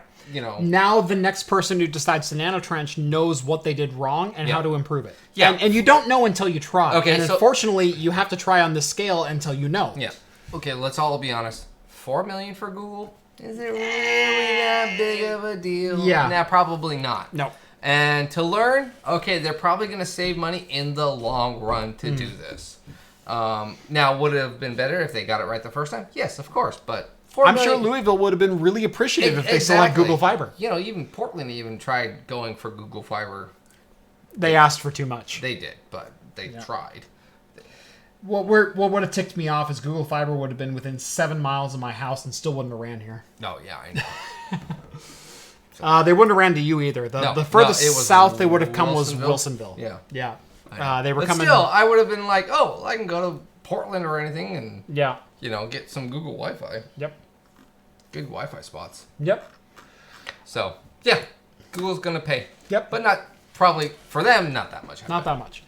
Real quick note, TSMC, also known as the fab that Intel doesn't own, pretty much the maker of the majority of AMD chips, of Samsung chips, everyone but Intel. Apple chips, of Qualcomm chips. Everyone but Intel. Go down the list. If Intel didn't sub it out, then it's probably TSMC.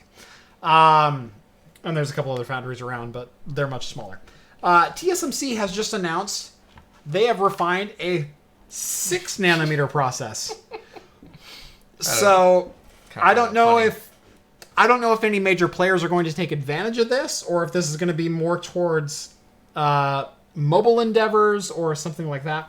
But right now, AMD seems pretty set on fabbing 7 nan, and they've been. We reported last week that they're actually cranking up their 7 nanometer production quite significantly because of AMD's orders. Didn't they basically say, like, hey, we need to buy everyone, and if you want, kick them out, we'll pay a premium if you can. Yeah, literally, we'll take every fab spot you have, and then whatever you don't have. Yeah, whatever you don't have, we'll pay a premium on it. Right. NVIDIA is going towards 7 nanometer. They're trying to get it out possibly with their next GPU release, which may be as soon as like November, October, or something like that. Because I'm pretty sure the RTX cards weren't a long-term solution. That's just my opinion. And then Apple. Apple is a major buyer of TSMC fabs with iPhones, iPads, etc. They do a lot of custom chip work in there on the ARM chipset. And TSMC makes a lot of products for Apple. But, as of today, you can start to order 6 nanometer fabs from TSMC. If you needed to. It's a bit thicker, but... Yeah, it's slightly thicker than the 7 nanometer fabs that are out there right now, but it is that much more dense. Yeah. It's 12% denser than... 12%. They're even having some estimates for even 5. Mm-hmm. Some estimates. Yep. So... that'll be interesting. It'll be interesting to see what's going on, or if anyone even takes the bite of 6, but from 7. I mean, is it that really big of a deal? I don't see AMD or NVIDIA or anyone else moving on to 6 because they've already designed for 7. I imagine they're probably going to jump to 5 or 4 if that's even a feasibility. Yeah, we're getting down to femto level micrometers here, and this sounded just like a company saying, "Hey, if you wanted, we can go do this," even though you're back ordered for 7. Right. Exactly. So I think it's going to be a good thing, but I think we'll see this a lot more in discrete chips or modems or embedded processors, not necessarily in the retail space or the consumer space like AMD, NVIDIA, Intel, Apple. Very specialty things. Right. Yeah. So yeah, just a little footnote there. Moving on to gaming news. There's a new Xbox and a new PlayStation. Well, PlayStation, the new Xbox has been confirmed. There's a confirmed new Xbox, and there's rumors of a new PlayStation. The PlayStation, we all know a new PlayStation is coming, and the rumors of the specs, the idea of what's coming out is out there. Yes. So there's been rumors a long time for the Xbox coming out, and it's basically just a non-disc Xbox, a streaming only, download only, all digital Xbox. Well, it's coming out in a month. And guess what? It looks the exact same as your regular Xbox, just without the little mouthpiece, the little slit. Now, the really funny thing about this is what Xbox wanted from the start when everyone bitched about used game sales. Yeah. I never got the argument for, but I can't buy any used games.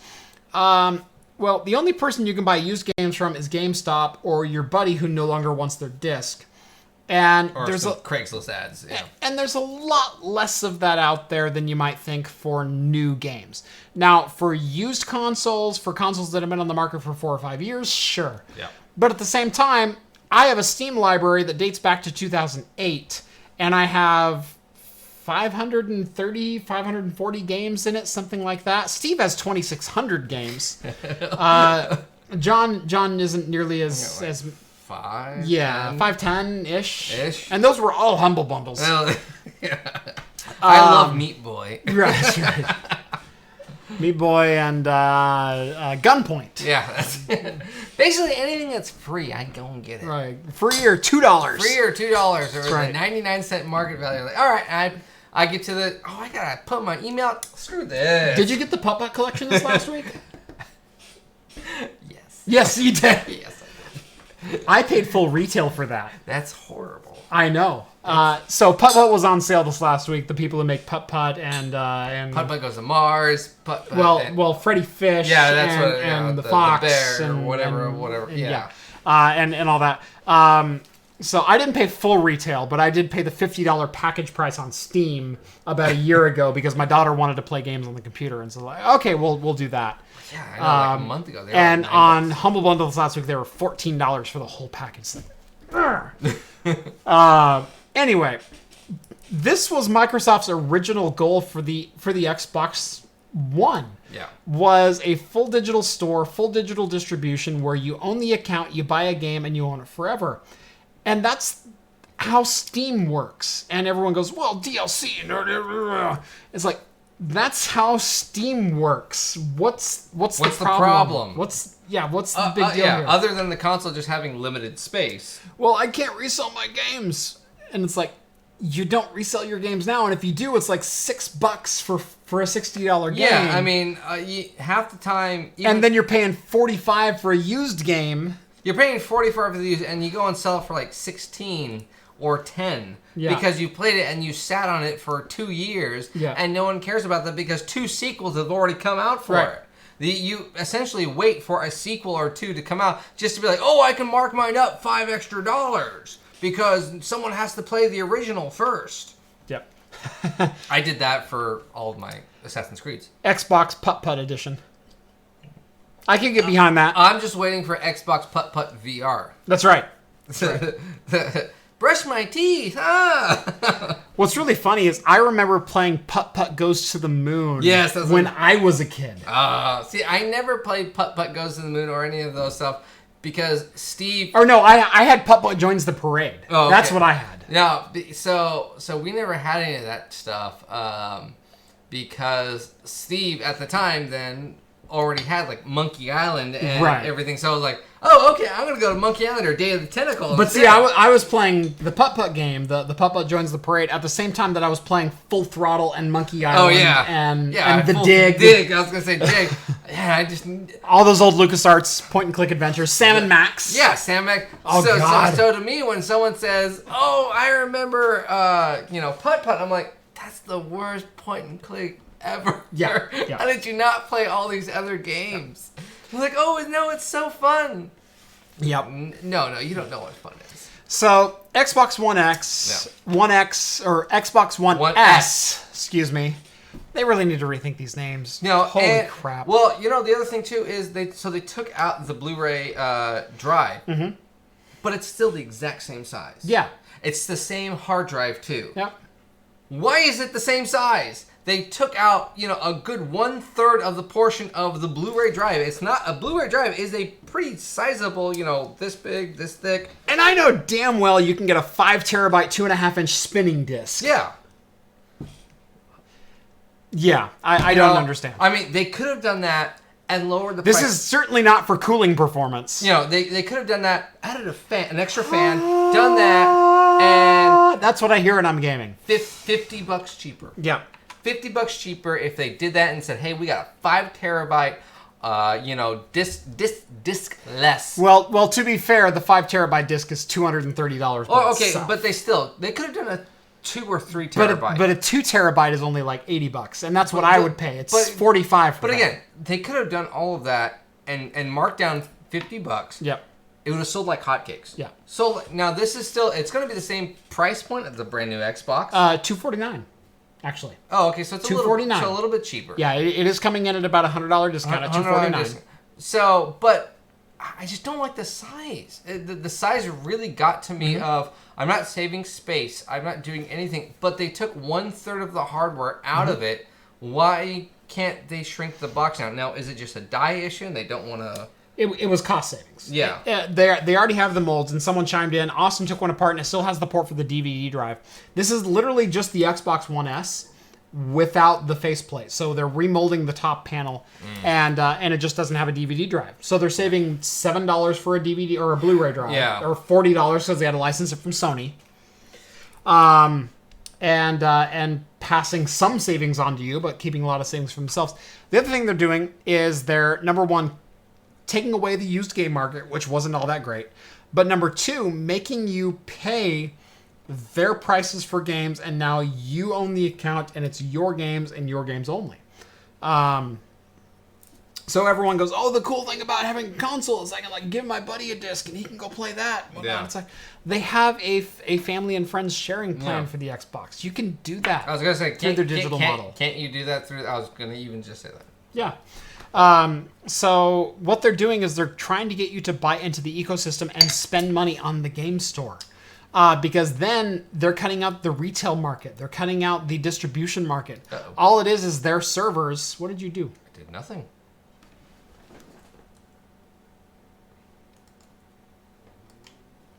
Hold on.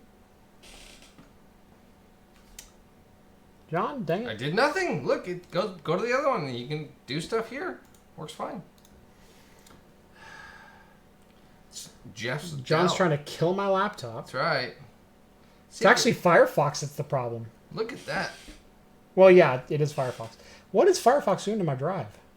We might need this. Okay, we might not have any visual aids for the last couple. Well, you got the notes still up somewhere, and I just pull them up. Possibly.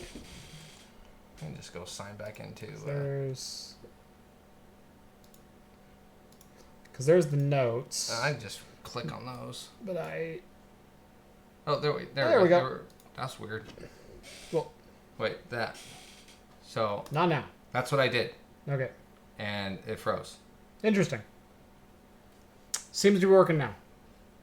That didn't pop. Yeah, because there was the green there for that. Yeah. All right. There we go. We're good. All right. We're good. We're good. We're good. All right. I'm not going to touch it.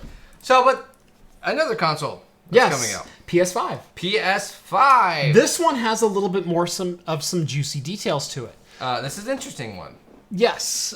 So AMD is doing the internals for the PS5 again. They did the internals for the Xbox and the PlayStation on a custom Jaguar-based 8-core APU type system. So they're both x86, and they're both just GPU and CPU on one package. They share memory. I think they shared 8 gigabytes of GDDR5, and that was your system memory as well. And it just all kind of works. It's a nice little system. The PS5 came out, and or is coming out, and there's some promised specs about it. One of which in particular is very interesting because AMD has been very silent on this. So we do know the new PlayStation 5 is going to be Zen 2 based. Yes. It is not going to be a previous generation of Zen. It is going to be Zen 2, which is 3rd generation Ryzen 3000 series CPU. Good stuff. Good stuff. The best. Yeah. Believe me. Sorry. Just get some water tankers and dump water on. Not to get political, but really. Anyway. So, back on track. Stupid joke. Did you not see his tweet where just get some water tankers and put out the Notre Dame fire? Yeah. Let's literally rend the building from its foundation to put out the fire. Let's collapse the building from the weight of it. Yes, yeah. I get it. Do you not understand the physics? No, I know you don't understand the physics involved. Did you see the gold cross one? I did.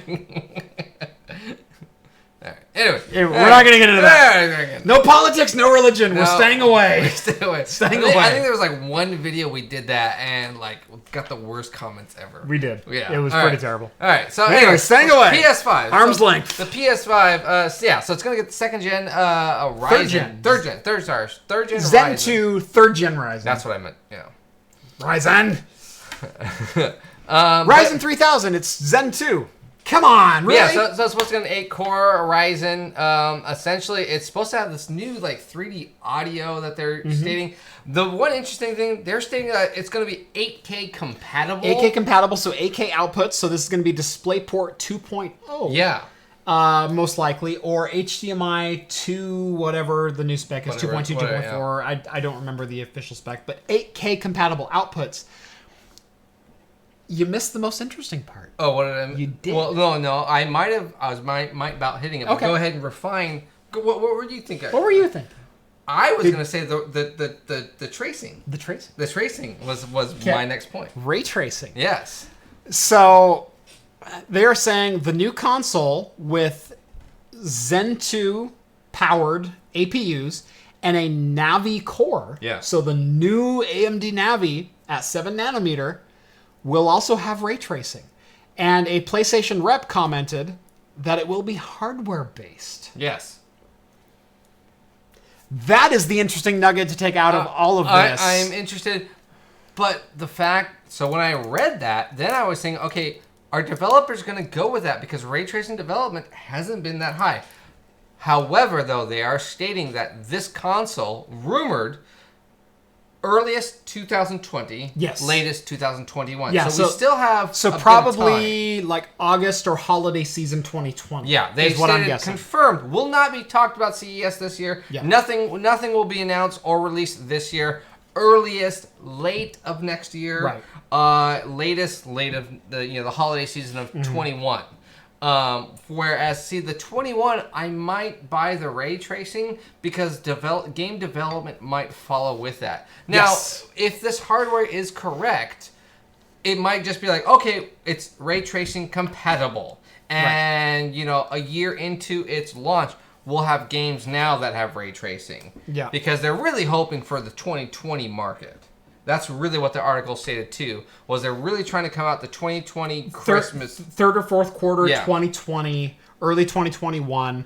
But like holiday season 2020 is where they're aiming with this. Is really where they're aiming. I mean, that's really what you want for it. I want a new PlayStation. That's how it goes every time. Yeah. I don't believe ray tracing development will have caught up during that time. See, I disagree. I think it will. I think adaptation of this older game now is ray trace compatible. And there was an interesting paradigm drawn on that with VR. Yes. Because that's why I came to the conclusion. Right. The best VR experiences thus far, outside of the newer games with lower fidelity graphics like Superhot. Superhot is one of the best VR games ever. It's a great VR game, but it's very low. Very low poly. Yeah. It is super simplistic graphics, but it is one of the best VR experiences out there. And then you have experiences like Doom VXR or Skyrim. Yeah. Or Skyrim's not a great VR experience from the interface, but Fallout 4 is a great VR title. Fully fledged, fully worked out. Everything works. Using slightly older titles and applying new technology to them typically pushes the technology further than it could go before, because you're not also trying to raise the texture resolution and the reflection resolution and everything else that goes along with it. All you're doing is you're saying, we're going to ray trace this older game with the older textures. Yeah. And it takes less resources to do that. Yeah, but I hate the fact that games then re-release titles of the HD version. Skyrim! Yeah, exactly. Now instead of HD refreshed version. I bought Skyrim 3 times. I really don't want to rebuy it on my Switch. Yeah, now you're going to get... Although I'd like to play it on my Switch, please. But now you're going to get, these, instead of now it's HD version. Now you're going to get, UHD. Yeah, UHD version. Now it's going to get ray trace version. Like, I don't care. I've beaten the game. I've gotten all the downloadable content, and I've beaten that. Now you're saying I can go play it again, but the water looks a lot cooler and the fire looks real? You know, I don't really... I would spend $30 on Wind Waker for Switch. That's Zelda, though. Yeah. Yeah, but Zelda's always a great game to replay. Yeah. There are very few, but I have not bought Diablo 3. I have not bought... How much do you think Diablo would... They would probably go on here and be like, oh, Diablo, how much do you think a Fallout is probably going to be redone? How much do you think an Assassin's Creed is probably going to be redone? Let's ray trace Assassin's Creed. That's true. And That's true. it's like, I don't care because I've already done that. That's, I guess, was my complaint or my thought was... No new games would be developed in ray tracing in time for the launch. It would just be PlayStation 4 games, PC games that are just saying, hey, it's the new version that now you can shoot in. They'll probably end up calling it 8K just because people are too dumb They're going to call it 8K. The PS5 will be in 8K. Yeah, and that they'll say 8K ray trace or 8KR. Even if it's 960p at 60 upsampled to 8K, Whatever. it'll be 8K. It'll be 8K. And people are like, oh, wow, the texture is amazing. No, it's not. No, the texture resolution is the same as it was in Yeah, 2004. Exactly. Your TV can't even handle that. So, you know, whatever. So, I really like, though, the leap and bounds that they're going for. I really do like that. Because this pushes Xbox, this pushes Nintendo. Yep. This pushes competition. This is great. Well, come on. We knew AMD was going to develop the same platform for the Xbox as they were for the PlayStation. Yeah. They're only differentiated in software anymore. They're the same damn platform. Yeah. And they're only a hair's breadth away from a PC. Yeah. From a low-powered APU PC like a 3400 or a 2400G. Yeah, and you know, we're going to get, as soon as this comes out, the whole PC Master Race versus console war will spike back up again. Oh, we've got our own war brewing between Epic Games and Origin and Steam. Ubisoft and all that. Yeah. So. In Star Wars news. But yeah, back to Star Wars. Yeah. Knights of the Old Republic, one of the best games ever. One of the really best LucasArts games. Yeah. Yes. Came out kind of at the beginning of the best series of LucasArts games to ever come out. Because you kind of went Dark Forces 2 Jedi Knight, and then you had Jedi Outcast, and then you had a whole slew of really good games. And Knights of the Old Republic was kind of like one of the first ones out of the gate after that. It had a good story. It was what really made it a really good game. Yes. And then that kind of breathed life into Battlefront 2 and to Republic. Old Nation or something? No, you play a clone. Oh, the Clone Wars. Not that. I know which one you're talking about. Yeah. Whatever one that was. The first-person shooter. Yeah. And No, that was the wrong one. That had a clone trooper on the cover. That's why. Or stormtrooper. Sorry. Yeah. But All right. Anyway, kind of the beginning of that initial renaissance for LucasArts games. We have confirmation that there may be a new game in development inside of the Knights of the Old Republic series. So Lucasfilm, the internal publishing company for Disney, is working on something that they want to have developed inside of Knights of the Old Republic. Well, we talked about Lucasfilm or Lucas Games being possibly restarted back up. Right. That there was ads for jobs. Disney was posting ads stating they wanted pretty much all facets of LucasArts or a development company position. So they wanted a publisher, they wanted programmers, they wanted marketers, they wanted advertisers. And you had to be like engulfed in that world. Yes. You had to know it in and out. Yeah, this was a game development studio post. Without them, they were like, oh, no. But if you read the article or you read the job posting, I know this is LucasArts. They're Luke or Lucas Games or whatever it was they were wanting to call it. Nice Bryce wants to say pod racing on Good Old Games. By the way, yes, I know, because as soon as the day it came out, I literally played through the entire game. Didn't they release Pod Racing HD or someone released the? Someone released an HD pack and it was crap. The images looked fantastic. The textures were great. The gameplay suffered greatly. Now, there was Bombad Racing, and there was also a pod racing game for the PlayStation 2. So there were two different games. There was like a Mario Kart style game and Bombad Racing, which was crap. The pod racing. Right. And then there was an Episode 1 Racer game for the PlayStation 2, which was a much better graphical version of Episode 1 Racer for the N64 and PC. Good Old Games has the PC version, and it honestly holds up really well. $10 very well spent. Go buy that if you haven't already. Now, see, I thought I didn't. For when I read this, I didn't think it was a game series. I thought it was a movie series or a TV. In my head, because there wasn't confirmation it was going to be a game series. In my head, I took it as more of it's probably going to be part of the Disney Plus package. And it might be. We know because Disney it wasn't confirmed that it's going to be a game. Right. We know Disney is looking at a number of different options for Disney Plus, and they're looking at a number of different both live and animated live series for production, for cartoons or visual media. Yeah.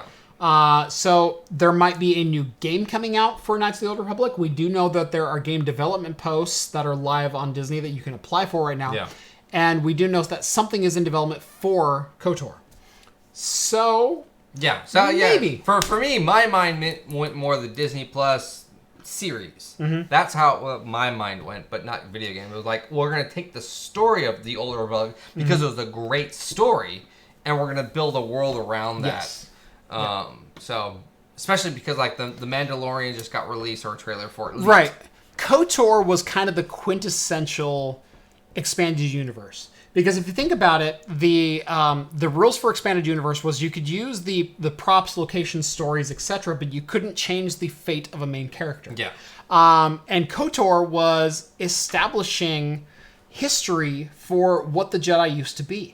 And I thought it was fantastically well done. Yeah. It was hundreds of years before the Jedi Council and Jedi Order and everything else, and before they started using lightsabers and whatnot. So it was samurai swords and whatnot. But it was set in the Star Wars universe where we're already interplanetary travel and whatnot. It was a great story. It was a great way to tell the story. And for me, it kind of did what the expanded universe was meant to do, which was expand the universe as a whole. Yeah. To me, it really felt... Actually... There's the hiccups. Yeah, there's the hiccups. I knew they were coming. I was trying to hold them off. What was it? What was the... Rogue One. It really felt like the Rogue One of the Star Wars universe. Yeah. To where it talked about Jedi. It talked about the Force. It talked about lightsabers, action. But that is far from the main story. Far from the main stories. And it hints it, and it shows it sparks here or there. But it's still within the world. And that's what gave it a really good story. Now, we got... the rest of this one, Jeff, to try the mango. You think a beverage might cure the hiccups, or you think it'll... It might. It might make it worse, but it might cure it as well. It works. So let's go ahead. You want to go with the double? Yeah, well, we can compare mango to mango. That's right. Now, this is going to be a little bit warmer, obviously, but it is a 9%, so we probably get a little bit sweeter. Yeah. This is a double hazy. Much darker. It's a hazy. Yeah. Double, too. So what was this? This was a 4.8 versus a 9.16. 9.16. Yeah. Whatever that means.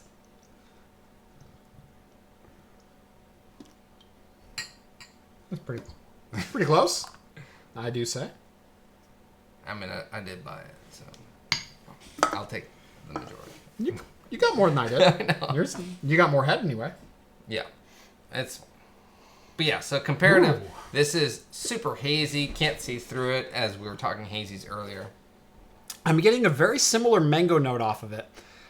It's a thicker smell. I feel like it's more humid. Oh, it's quite warm. I know that's a weird way to describe it, but I feel like the air is suddenly thicker. Try it. Your description is spot on.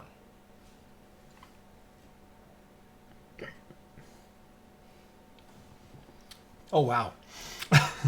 It's really thick, actually. Really thick. Way thicker bodied than I anticipated it. Yes, it is. It is a full mouth body. It almost feels like a very light smoothie. Right. Now, this is not a clear beer. It's a hazy. It's very hazy. If you can see my finger. Yeah. No, yeah, this is a hazy imperial. It almost feels like they took a hazy beer and then they just steeped mango puree in it. Yeah. And then didn't filter it out. A little Jamba Juice on the side of it. Yeah. Where it's got that really intense flavor and really thick body feel to it. Now, there's a lot of mango. I taste a lot of mango right up front. And actually, because this is a bit warmer, I do taste a bit more of that alcohol. It's not super smooth. No. And I'm getting that same note. And I it's because we're probably serving this a little bit warmer than it deserves to be served at. This should probably be like a 40 to 45 degree beer. It's probably 50 right now. Yeah. But yeah, it's thick. It's kind of chewy for an IPA, which is really chewy. Weird. But that mango is very pleasant. It's a good beer. Yeah, I would almost even push it to like I would prefer it at a 40 degree, a little bit below what it should be. That way it can warm up to the proper temperature while I'm already about halfway through. Yep. But it's a nice beer. I do enjoy it. And then Reverend says, that pod racing game had a custom arcade cab. Did you ever play the custom arcade cab for the Episode 1 Racer? I saw it and never played it. Yeah. That was amazing. It was, they had 2 different models of it. They had like 5 different models. The 2 genuine sit-down full experiences with the large screens. Yeah. They had one that was modeled after Anakin's pod, and they had another that was modeled after Sebulba's pod. Yeah.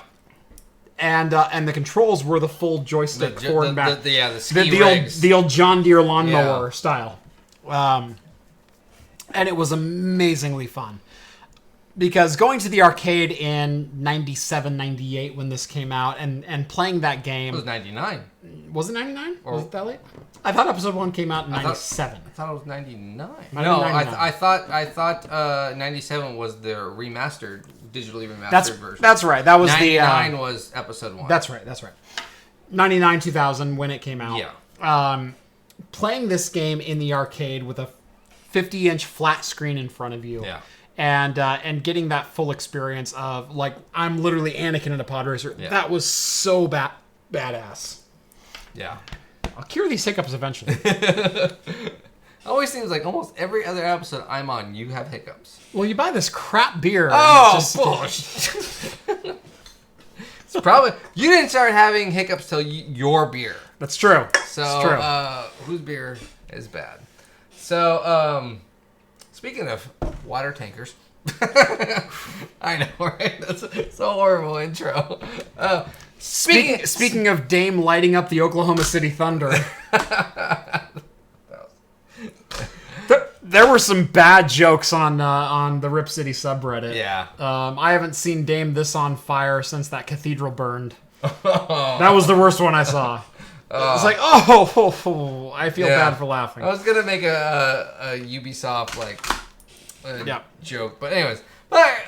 So we all know some sad news happened in the world of historical monuments are places. I don't want to get into religion or anything like that. But anyways, we all know. Well, we can say it holds a certain esteem with the Catholic religion. Yes. So Notre Dame. Tragic fire happened. Yep.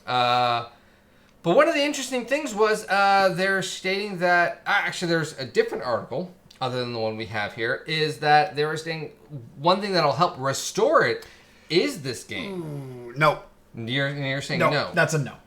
Because this is one of the most photographed buildings on the face of the planet, and it was actually just highly laser scanned and photogrammetried, I believe, in 2017. So like 2 years ago, not for the game, but independently scanned. Oh, okay. And whatnot, with all the architecture in place, full resolution details.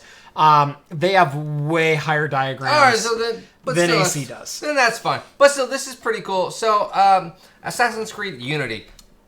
Not my particular favorite version of the game. I liked the first 2 to 3 versions. Yeah, Black Sea was kind of cool. Sea was... The battleship scenes were fun. It was the best Pirates of the Caribbean exactly. game that I've ever played. The American Captain one Jack Sparrow was horrible.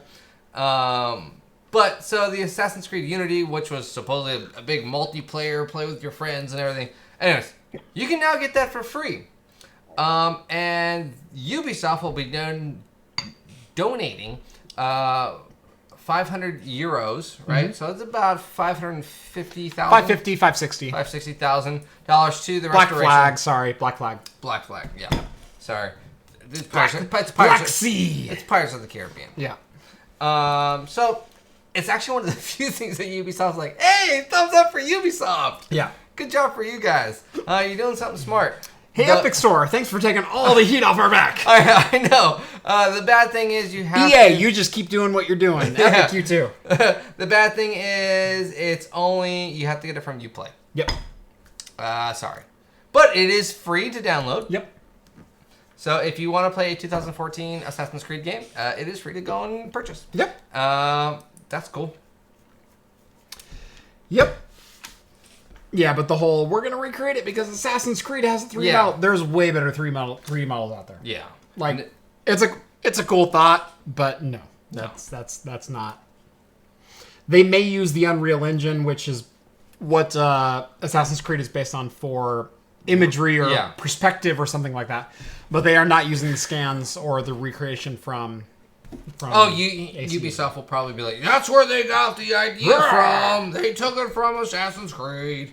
And look, it's so similar. Well, that's because you're doing the same building. I will say it's the most accurate one to ever appear in a game.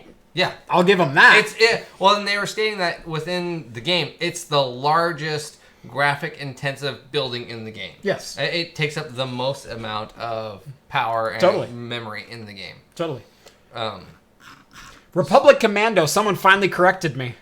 Republic Commando? Yeah, that was the Star Wars. Yes. Yeah. Republic Commando. Republic Commando.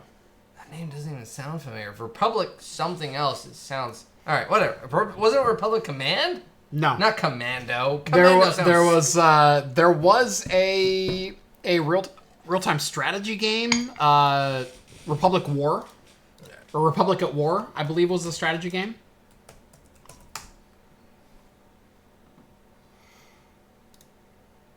Commando. I'm wrong. No, wait, that's not the image, though. Is that the image? Yes, that's the image. That's the one you were That's thinking? the one I have in my head. Okay. I was thinking of a different one. All right. Republic at War has the Star Destroyer and a couple other ships on it. So that might be what you're thinking. It might be. Anyways, something near and dear to both our hearts. Yes. Star Trek. The new Picard series is coming out soon. Yes. Filming is starting, and Jonathan Frakes has some involvement. And if you don't know who that is, Frakes. Sorry, my bad. Frakes. There's no N. Frank. I did say Frakes. I was thinking of the sausages. Frank. It's your favorite Star Trek, and you can't even get Riker's name right. Because I don't call him that. I know Avery Brooks and... It is my name. I don't know who Avery Brooks is. And Nana Vista? Yeah, whatever. Anyways, so Jonathan Frakes is having some involvement, but not quite. Michael Dorn, there's one we can agree on. Okay. Yeah, we both know on that one. Cole Meany? Nope. It's O'Brien. Don't know. You do. He's O'Brien. You do. He's always O'Brien. You know Baxter, too. Nope. I refuse to know any of their actual names. That's the thing. Yeah. It's like, oh, no, that's Odo. I don't know who your name is. That's Odo. Oh, no, you're LaForge. Yeah. I don't know who you are, but your name is LaForge. That's it, yeah. No. You disgust me. No. Because they don't exist in the real world. Yes, they do. But so, he is not going to be involved in the way that both of us probably wish he was going to be involved in. Yes. He is not going to be reprising the role of William T. Riker, or Thomas Riker, for that matter.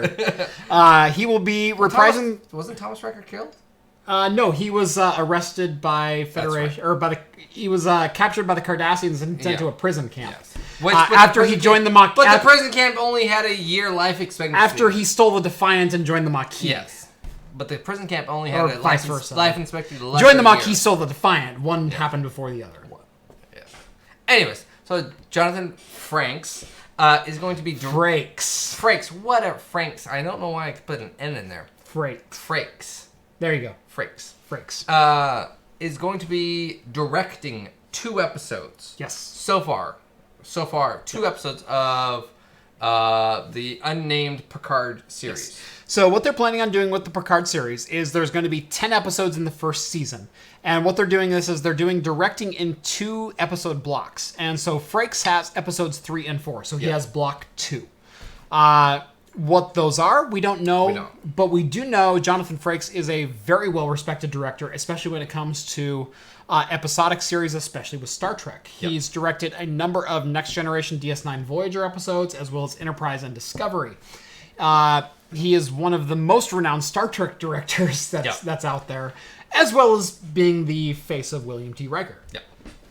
So, I was really hoping when I read the title of this article, I was like, oh, he's coming back! Yeah. Captain Riker, finally! Captain William T. Riker. Yeah, or... You have heard of me. Possibly Admiral by that time. That's right. What ship did he get? Because he took over a ship after Insurrection. Yeah. Or Nemesis. Sorry. Yeah. They were both horrible. Yes. I forget. We peaked at First Contact. Yeah. Jonathan Frakes directed, by the way. That was great. Great movie. Probably, in my opinion, best Star Trek movie. Yes. But anyway, so... it's in my top 3. I don't know what my number 1 and 2 are, but it's within those like top 3 that I think of when I think of Star Trek movies.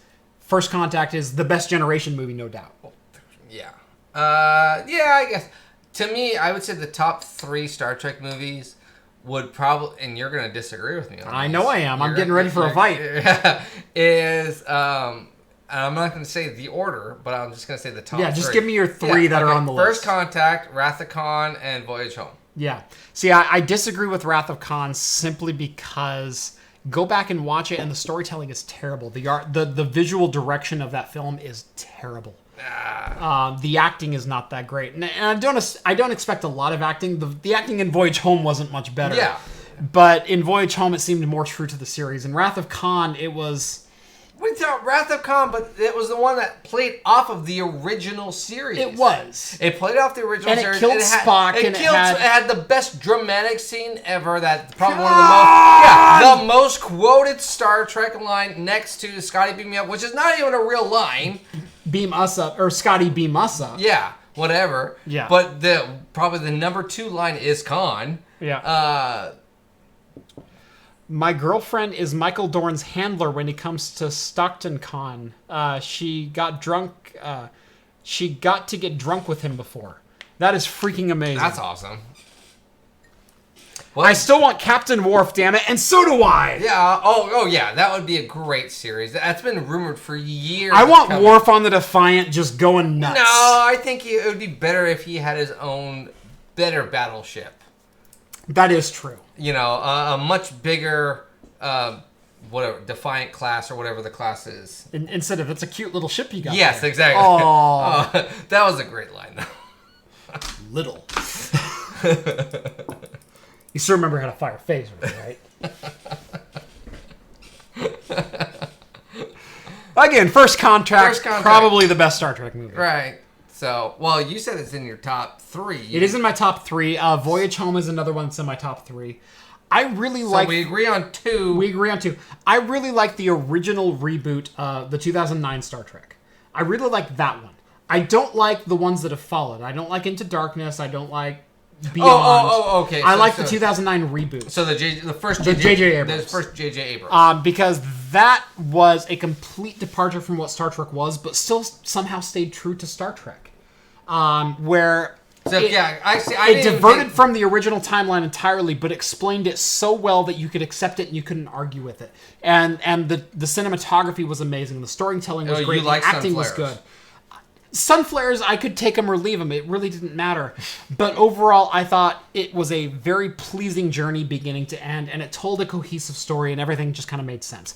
And then with Into Darkness, they just went right back to Wrath of Khan and retold the same story, just with horrible. Yeah, just with reversed roles, and it was terrible. Yeah, it was horrible. It was terrible. But the original 2009 Star Trek, I would say, is probably the best out of that bunch. I wasn't even First Contact, best out of Generation, and then Voyage Home, best out of the original series. Yeah. So those are my top 3. Okay. And you can't really compare one to the other. If you said top 4, I'd probably agree with you on that one. I wasn't even thinking the J.J. Abrams series at the time. So, exactly. Because I still don't consider them canon. Yeah. They're certainly not the same timeline, and so you don't have to consider them canon. But the interesting part about that goes back to the Picard series. Yeah. So the Picard series actually takes a little bit of the J.J. Abrams story of the fact that Romulus explodes. Yes. And so the whole first... Vulcan. No, it's Romulus. Romulus explodes because he traveled back in time to destroy Vulcan. Oh, okay. So remember... so we're continuing on from the old Spock timeline. Yes, it's the old Spock timeline. Okay, so, interesting. Because if you remember in Next Generation, Picard had a very stable and or interesting development with Romulus. Yeah. And... they were on the cusp of a peace treaty. Yes. That was a continuing theme in Next Generation. Supposedly, the whole series, he takes a big hit. So in this new series, Romulus is destroyed. Wow. And Spock's gone. Yeah. Which, he can't come back, but... so that's kind of the story plot of what I've read about it. So, because they were saying that up until that point, and then Spock uses the red matter, dark matter, whatever it's called, and both that Romulan mining ship and his go back in time, and the mining ship is what destroys old Vulcan. Yeah. But all prior points to that where Romulus gets destroyed is in not JJ, but the old timeline. The old timeline is in the original timeline. Okay, so we're following original timeline, which is cool. I like that. Yeah. So that'll be interesting. I'm looking forward to seeing it. I really want to know how they're going to be playing this series, though. Is he going to be an admiral? Who is Picard? Who is Picard? Who is Picard 30 years later? And they're hinting that he's going to be a completely different character. Yeah, he's left Starfleet. Yeah. So, I don't know if he's... At least on an official capacity. That's what I've heard. Really? I've never read that. Yeah. So, that'll be an interesting... Because you have to remember, after Next Generation... we had the entire set of DS9 where they went through the Dominion War, and Worf is left, and Riker is left, and Geordi is left and taking command because Geordi takes command of a ship, and we see that in Voyager. Yeah. And so his entire crew has been scattered to the wind. Deanna leaves to be on Riker's ship. Yeah. And whatnot. Beverly leaves to go serve on Earth. So the crew of the Enterprise has been disbanded. Yeah. And so we're not going to see a lot of these recurring characters. We might see cameos from time to time. But this is going to be a very different Picard, and it's going to be a post-war Picard. Yeah, and I'm interested into hearing I'm betting there'll be rumors, but I don't think we'll visually see a new Enterprise. I wonder if it'll be still the E, or they'll be... I bet it'll be a whole new version. Yeah, because will they show it, or will they just mention it? Right.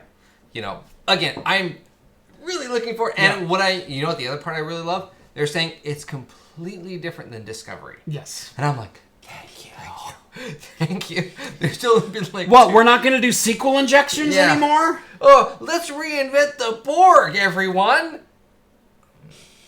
Okay, whatever. Or supposedly, everyone might be the Borg. Who knows? Anyway, if you haven't watched Origin or Discovery, I just spoiled it for you. Yeah. It's not that big of a spoiler. But actually, there were 2 really good episodes of Discovery. Yeah. Standalone points. Actually, there was one, and you haven't probably watched Discovery at all, have you? I have not. So there was one really good episode this season, I thought, where...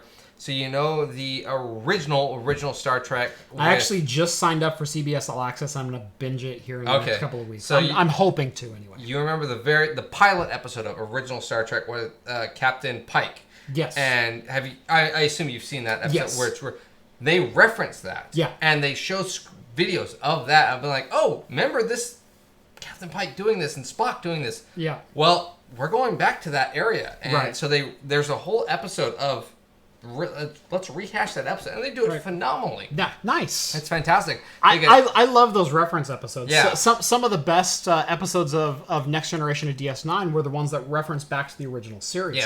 Yeah. You have Trials and Tribulations on probably DS9. The best DS9 episode ever. I'm gonna go ahead. One of the best Star Trek episodes ever. Yes.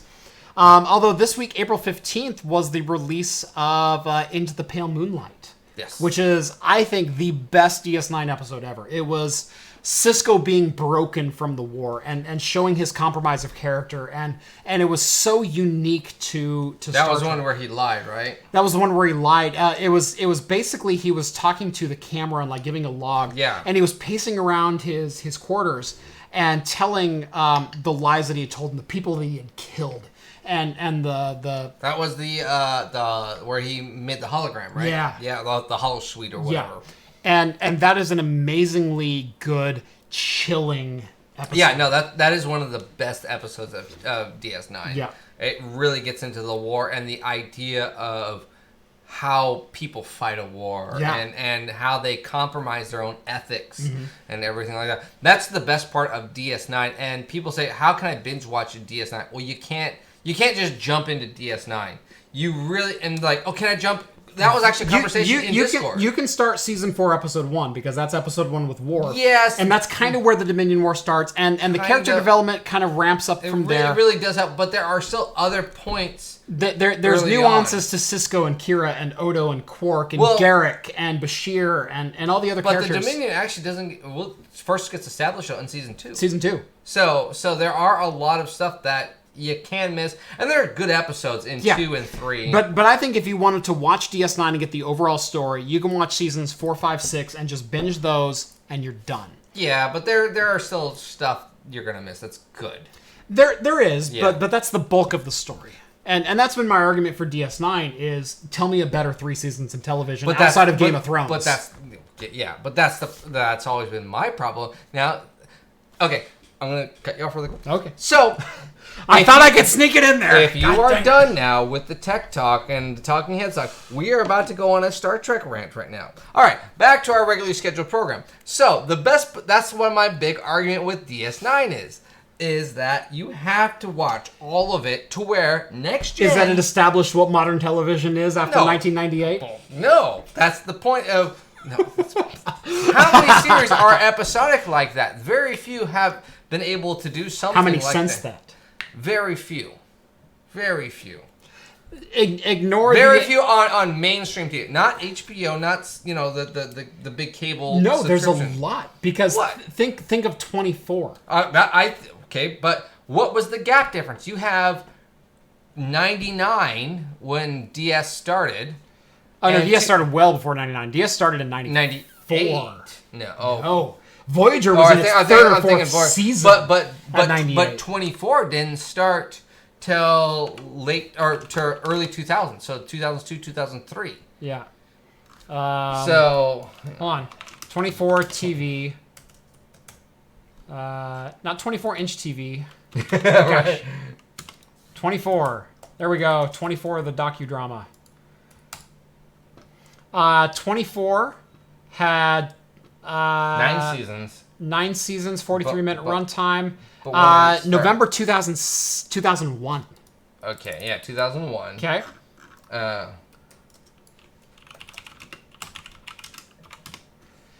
Deep Space Nine. 93. 93, yeah. 93 through 99. Yes, but so we're talking one series though. Right. Name 3 other. Everything since 24. But so 24 really big. Okay, 24. But no, DS9 started. DS9 started it, but they didn't start the prep.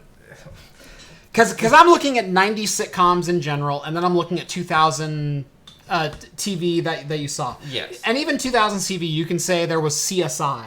Yeah. And there was... well, CSI wasn't episodic. It was... It was episodic. There were little hints behind the scenes, but very there was some overlying character arcs. Yeah. But I can turn on season 6, episode 22, and it doesn't matter. Yeah. I know where I'm at. outside of like 3 minutes of dialogue. Yeah. But there was DS9 that really established the 3-season storytelling where you had to watch every episode in order. Yeah. There was 24 that kind of took the candle from there and kind of carried it on. But then you start to get into some more developed series of things where it told an overarching story. And it started with DS9. Okay, it started with DS9, but it didn't pick up.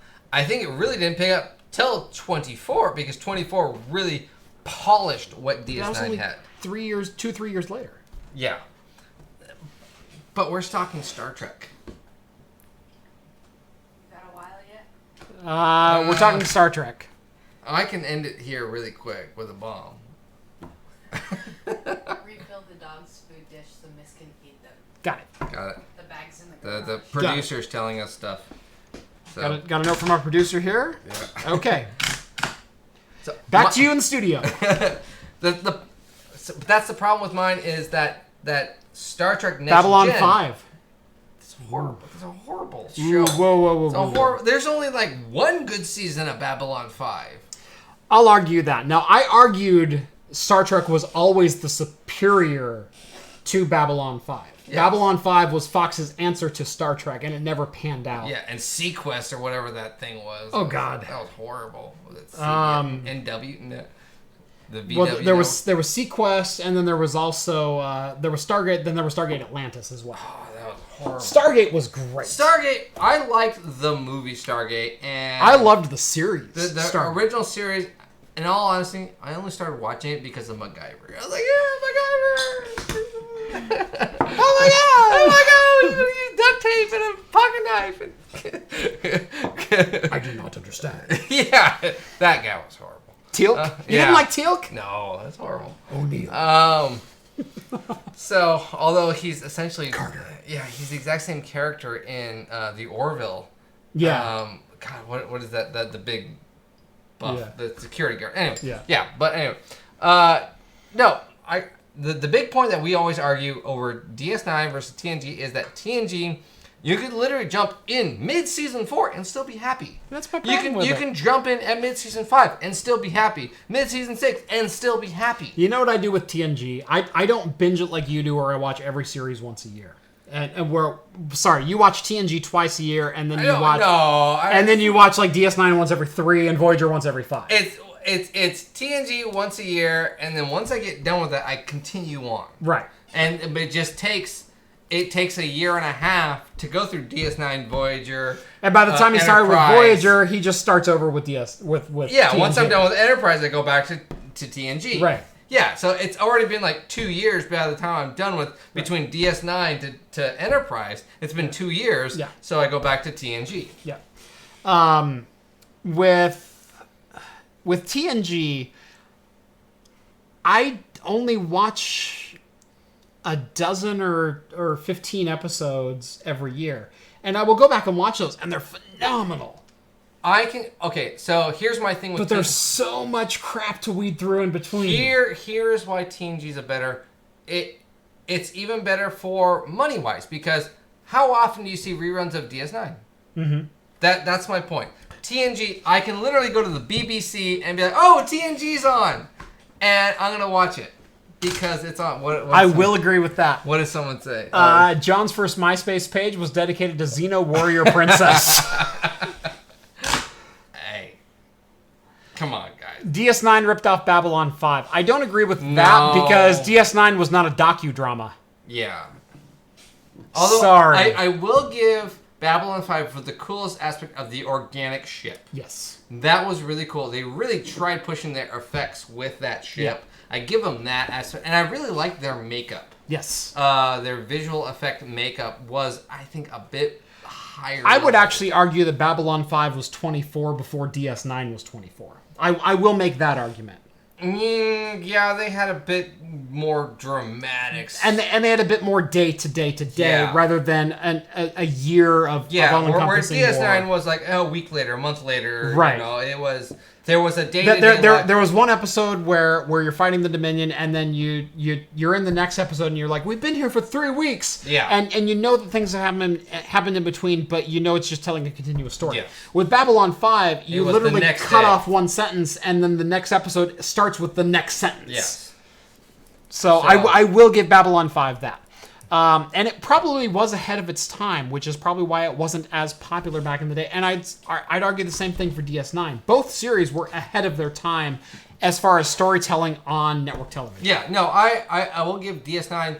I think you haven't watched Enterprise or from all the way through it. Not all the way through. I've seen bits and pieces. I've seen a couple episodes here and there. The best part of Enterprise was when they started taking aspects of DS9. Mm-hmm. We have a continual story arc. Yeah. And which was season 3, and that was their people will say if you watch it, oh, this is very reminiscent Mm-hmm. of DS9. It's very dark. It talks about the before the Federation was established. So Mm-hmm. how does the captain deal with?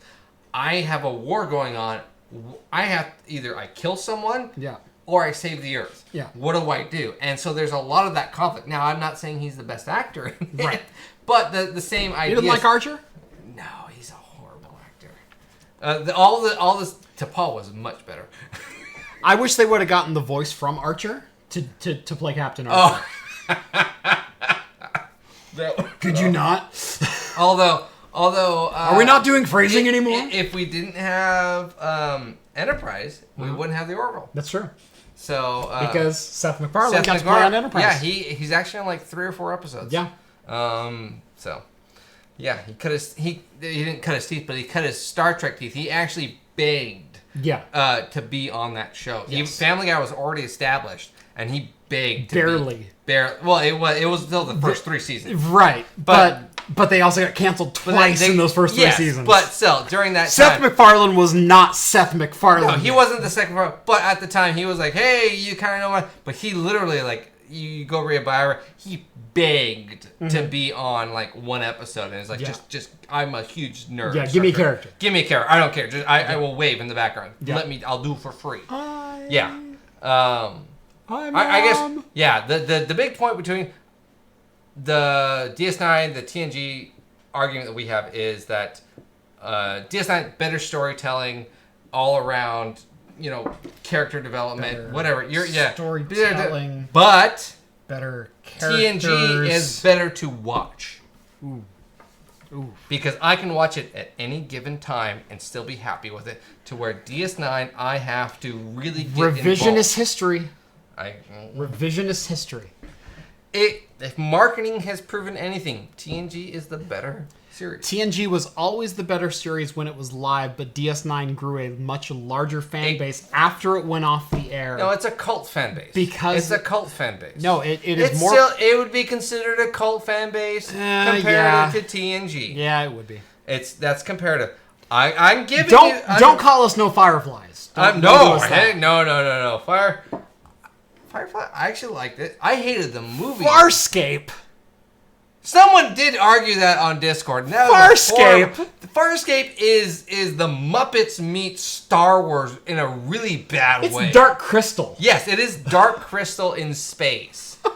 That's all it is. If we want to talk makeup, Babylon 5 outdoes Farscape. Absolutely. Yeah, no. Yeah. Didn't Farscape only last 2 seasons?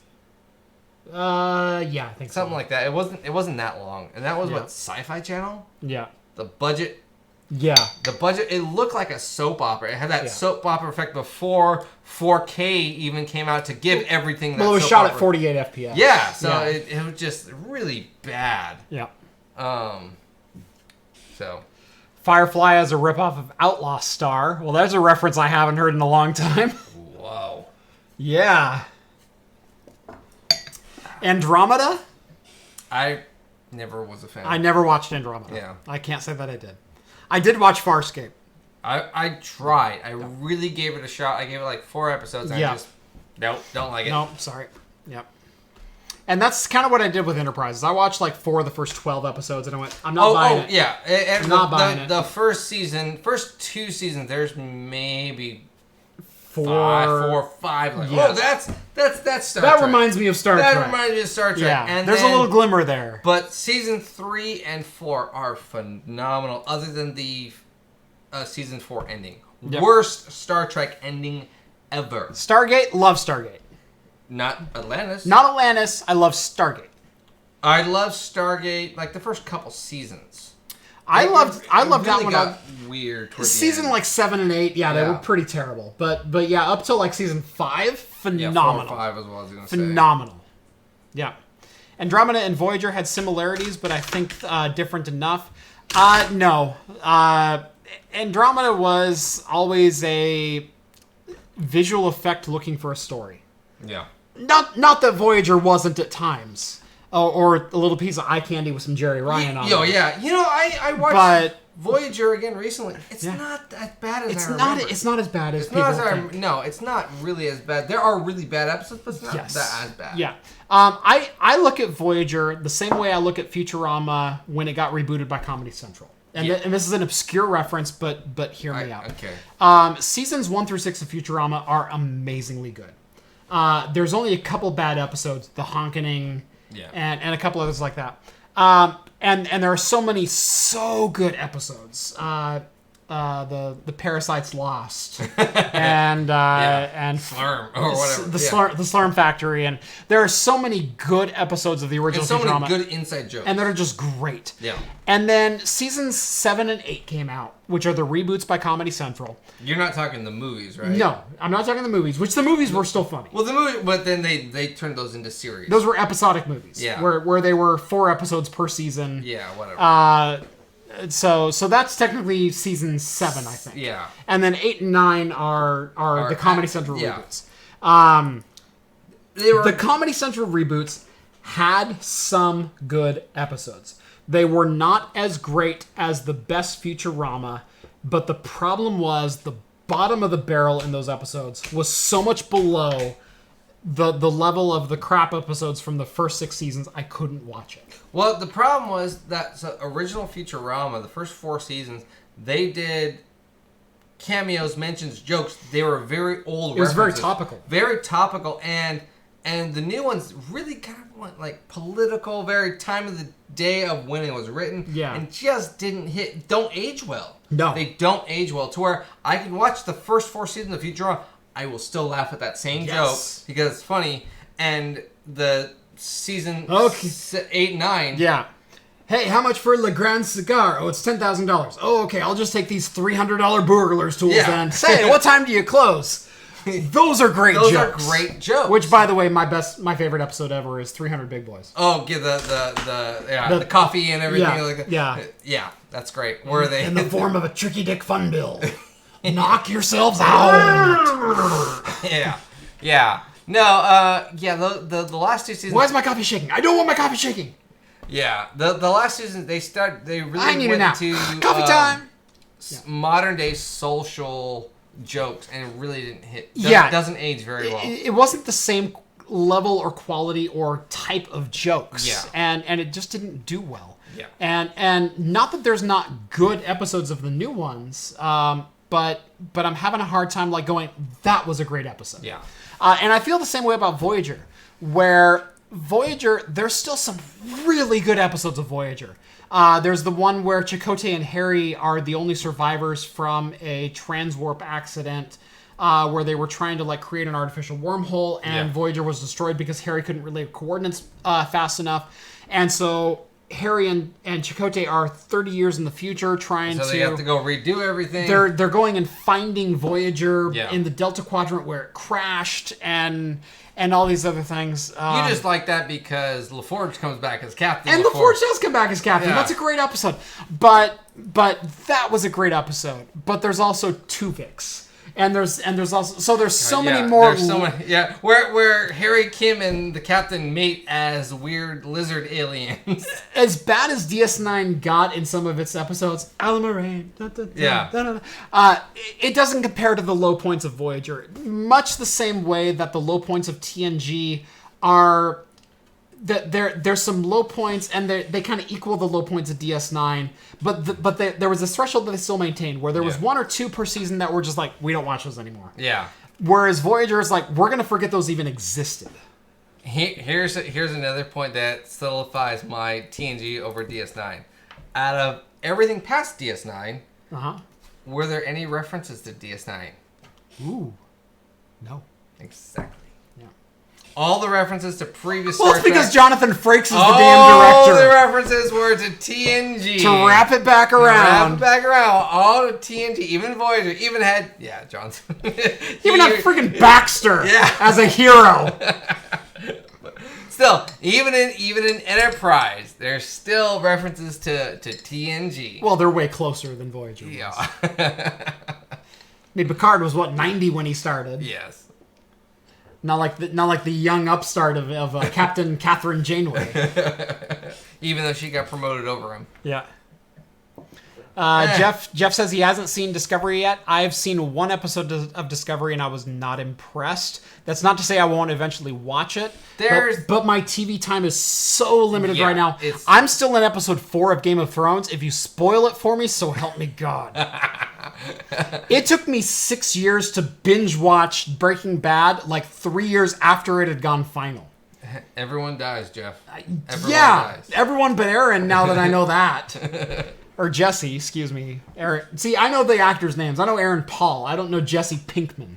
Well, they were saying that, there might be a Breaking Bad. Walt might have survived. Yeah, there might be a Breaking Bad reboot. Yep. So cool.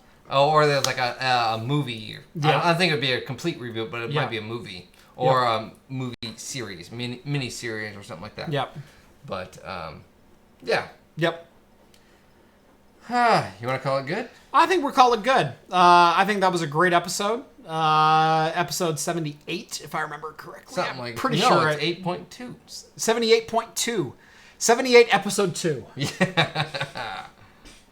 Anyway, thank you so much for joining us on Talking Heads, episode 78. It has been a blast. Join us every Wednesday at 8 p.m. Pacific time for the latest in beer and tech news. Subscribe to Craft Computing and follow me on Twitter if you haven't already. Subscribe to Hops and Brews and follow Hops and Brews on Twitter, Instagram. Basically anything. You just Google it. Tinder. Yep. Swipe right. Remember that. Swipe right, yeah. That's right. It's a good-looking IPA. Oh, yeah. It's always going to be tilted to the right, though, because that's how I take my pictures.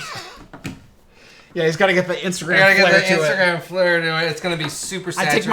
I take my picture sideways because I'm edgy and broody. Yeah, the contrast is gonna be just cranked way up. Yeah. Those highlights. Oh yeah. Yep. Oh, why is there a fingerprint on my camera? That's right. Thank you guys so much for watching. Join us next time on Wednesday for Talking Heads. Rhett or Steve? Rhett, I believe. Oh, right, Rhett. That's right, Rhett. The return of Rhett. The return of Rhett. That's right. Next Wednesday we may or may not have a show because I may or may not have a conflict. I won't know until like Tuesday. So stay tuned. Stay tuned. Follow me on Twitter to find out if we will indeed have a show. Or join Jeff's Discord. You'll even know ahead of that. That's right. Minimum $1. No, I still won't know until Tuesday. Okay, but Discord will probably know before Twitter. Yep. That's right. So anyway, follow me on Twitter. Stay tuned for the latest in news, and we'll see you next week. See you guys. Okay, now what do I click? I don't know.